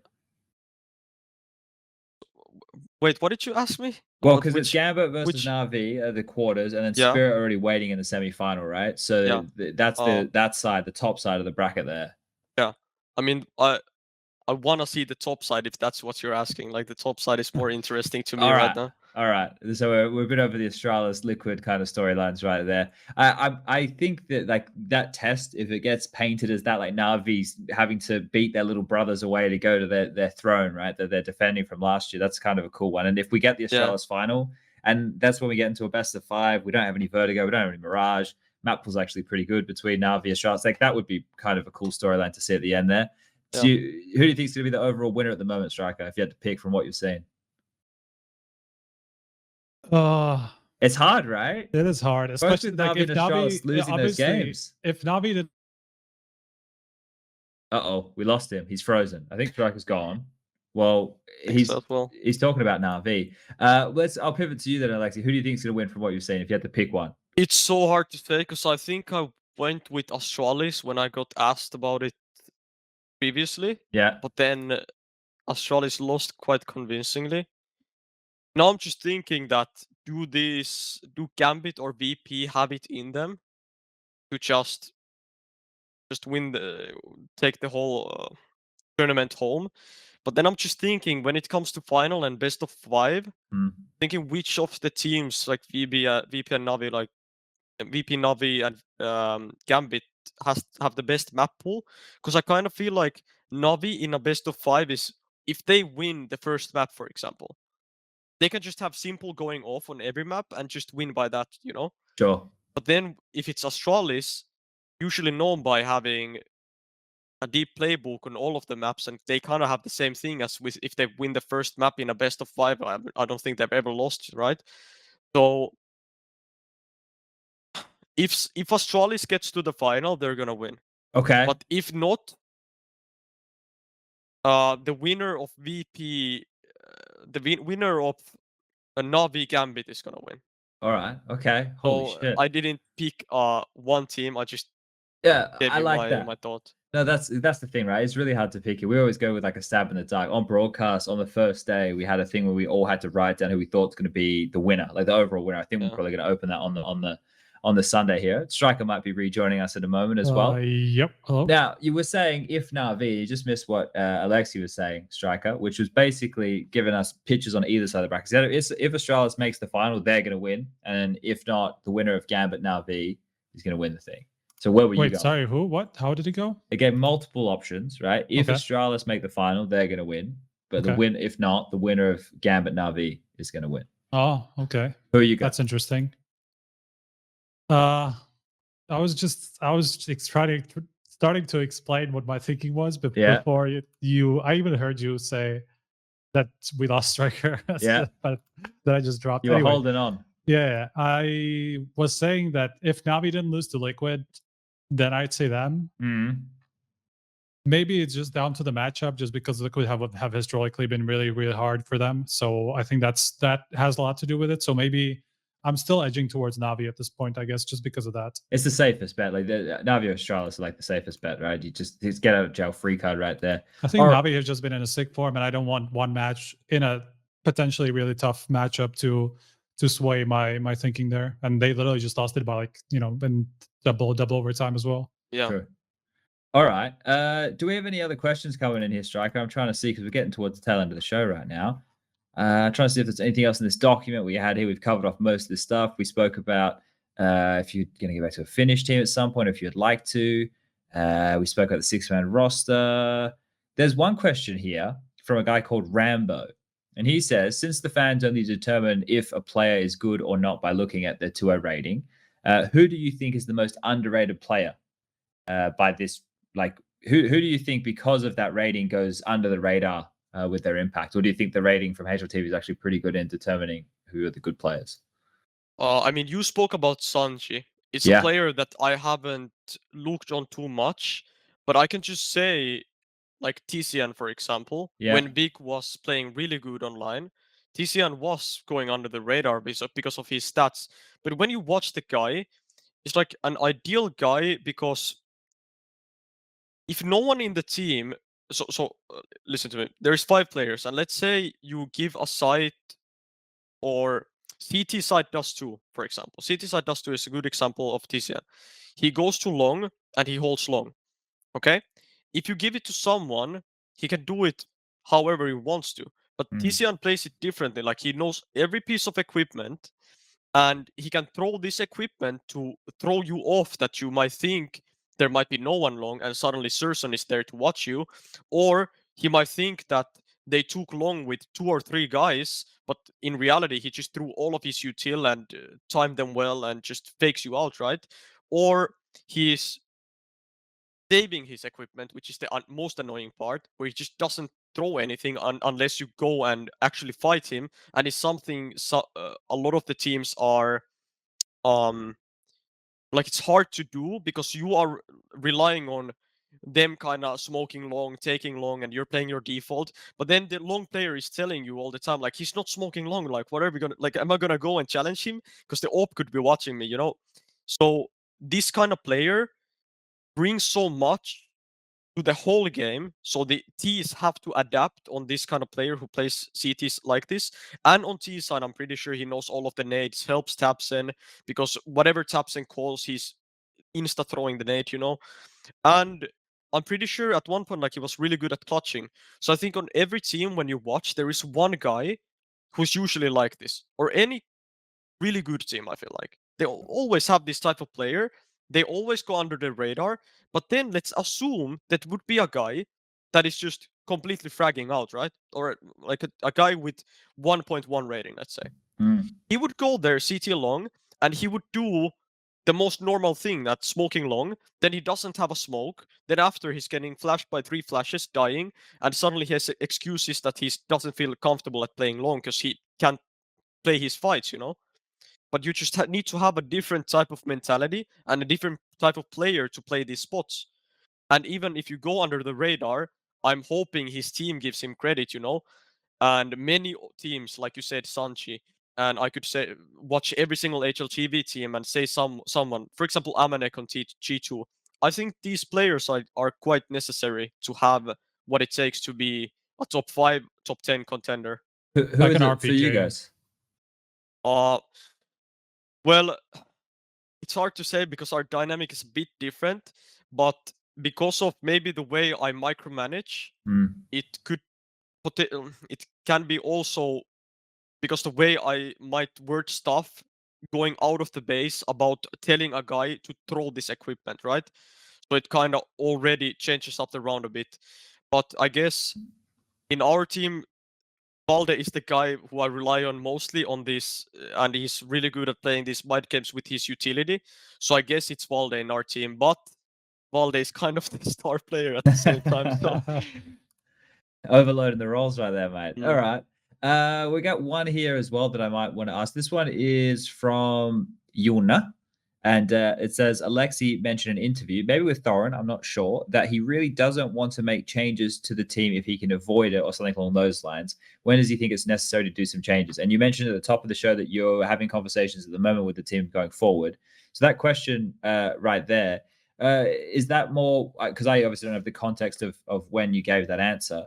Is that more like if it's personality issues you can't get over, or as if it's like results just aren't going and things have to be changed? Or a little bit of both, maybe? could be a little bit of both, but obviously we're not naive here. We ended the last year number 6. We thought that this could be the break, and having a fresh mindset coming into this year, we could be really sick. And let's say we would have played a decent blast tournament and or got into the Blast finals and maybe gotten out of the groups here in Katowice, we would watch OG in a whole different light. But since we failed all of the tournaments, now we're here kind of bashing on us, which is reasonable. But all I'm saying is that it also came out of the blue for us that we actually could play this bad. So that's why I said at the start of the show that we're going through discussions, we're going through what to do next, kinda, and what to set the next goal, the blah blah blah. You get the point. But is that I'm not completely ignoring that we will never do a roster change. Like that doesn't go to any team that actually wants to win. All I'm saying is that our vision, it's not even 3 months to the year, and our vision wasn't like this when we started this year. I mean, who would want to only think about the worst case scenario, which we're in right now? So we're thinking about it, and we're trying to get everyone's thoughts in. Okay. What about what kind of goals did you set up when this team came together? Did you have like some sort of a timeline where you thought like, okay, we would want to be, I don't know, a top 10 team by this point? Yes. I mean, a top 10 team, but then when you think about it, in 1 year, a completely new team without, I could say, proven actual like top 20 players. Balde was there, right? I mean, Nathan has been there obviously in the past, but not Right. like in the recent years, just now. So and I got kicked off of ENCE. So a lot of questions, right? But when you think about it, that I mean, I how agree am I that it gonna is an approach it? impressive feat for So a it's new like, team. yeah, it's exactly like if we top 6 with 1 year is really good, and it's something we tried to achieve, and we actually did. But we also wanted a trophy. For example, we wanted more finals appearances, and we got 2 finals appearances, and we got 0 trophies. So on that department, we didn't deliver. But at least something went right. So when this year started, and the goals for this year were obvious, that we would stay in the top 10, battle for the top 5, and get a trophy. But the year has started horribly, so there's nothing else to say. Right. All right. I mean, the only team that's kind of comparable to you guys in this is Complexity, pretty much. They've been in a similar timeline, right? They started a little bit later, at least They're with just them in about the Europe. same time, right? Like Yeah, they were literally competing maybe- for the same players. Yeah, maybe a month or 2 earlier or later, because they signed BlameF, if I'm not mistaken. Like in And September or something. yeah, Yeah, then and they then started to sign people, but at least they broke into the top 5, and they won Blast finals, right? Yeah. So I guess for their goals, I'm pretty sure they exceeded their goals, or like at least got into their goals. All right. Well, we just hit 10 o'clock on the nose right there. So, Alexi, thank you for joining us. Now, I want to give you opportunity right now if you want to say anything to the people at home, the fans, even the people who were, you were just talking to the people getting on you a little bit. Is there anything you want to say? I mean, at this point, I guess the most general thing everyone always says is like, thank you for supporting, and I hope we will be better. But trust me, like, we're taking all of this stuff into consideration. I think you, Sponge, and the Striker chimed in on a couple of things that I didn't even think about too much. So thanks for that. But overall, I think I'm glad I was able to join this. I wanted to join this previously as well, and I think it's good contrast as well that I came here where we are in a deep slope with the team, because many times it's like I would be here and OG would be doing fine, and we're praising OG, praising maybe this, at the end of praising that. last year, So it's kind of like a good contrast as well to also be here where I have to actually think about some stuff I might have did wrong, or stuff, because it's what can also happen after this, and what already happened is like I already got a thing or two out of this talk, whereas let's say we would have been doing fine, maybe I wouldn't have anything to go out of, Yeah. All right. That's a really positive mindset right there. That's a good way to tackle life, All right. I like that one. That's a nice note to leave it on, ladies and gentlemen. So thank you once again for everybody tuning in. Unfortunately, Prof wasn't with us. He was sick. Hopefully he's better for next week. If everything goes to plan, I assume we'll have a show next Monday. We were talking to 2 people to potentially be guests. I'll follow through with them and we'll see who we have lined up for next Monday. But yeah, it was great having Aleksib on. This was fantastic. Really got some deep insights here this evening. So this has been episode 28. Anchor.fm/HLTV for the audio only options, and the VOD should be up within 24 to 48 hours on YouTube. Check that one out. And thank you for being here again. I think I was so tired that tonight I didn't even go off on any swearing rants. Strike, I don't think That's I even true. managed to get a single C-bomb. The bingo is not complete. Yeah, we kept it pretty tame tonight. So yeah, thanks boys, and see everybody next time. Thank you.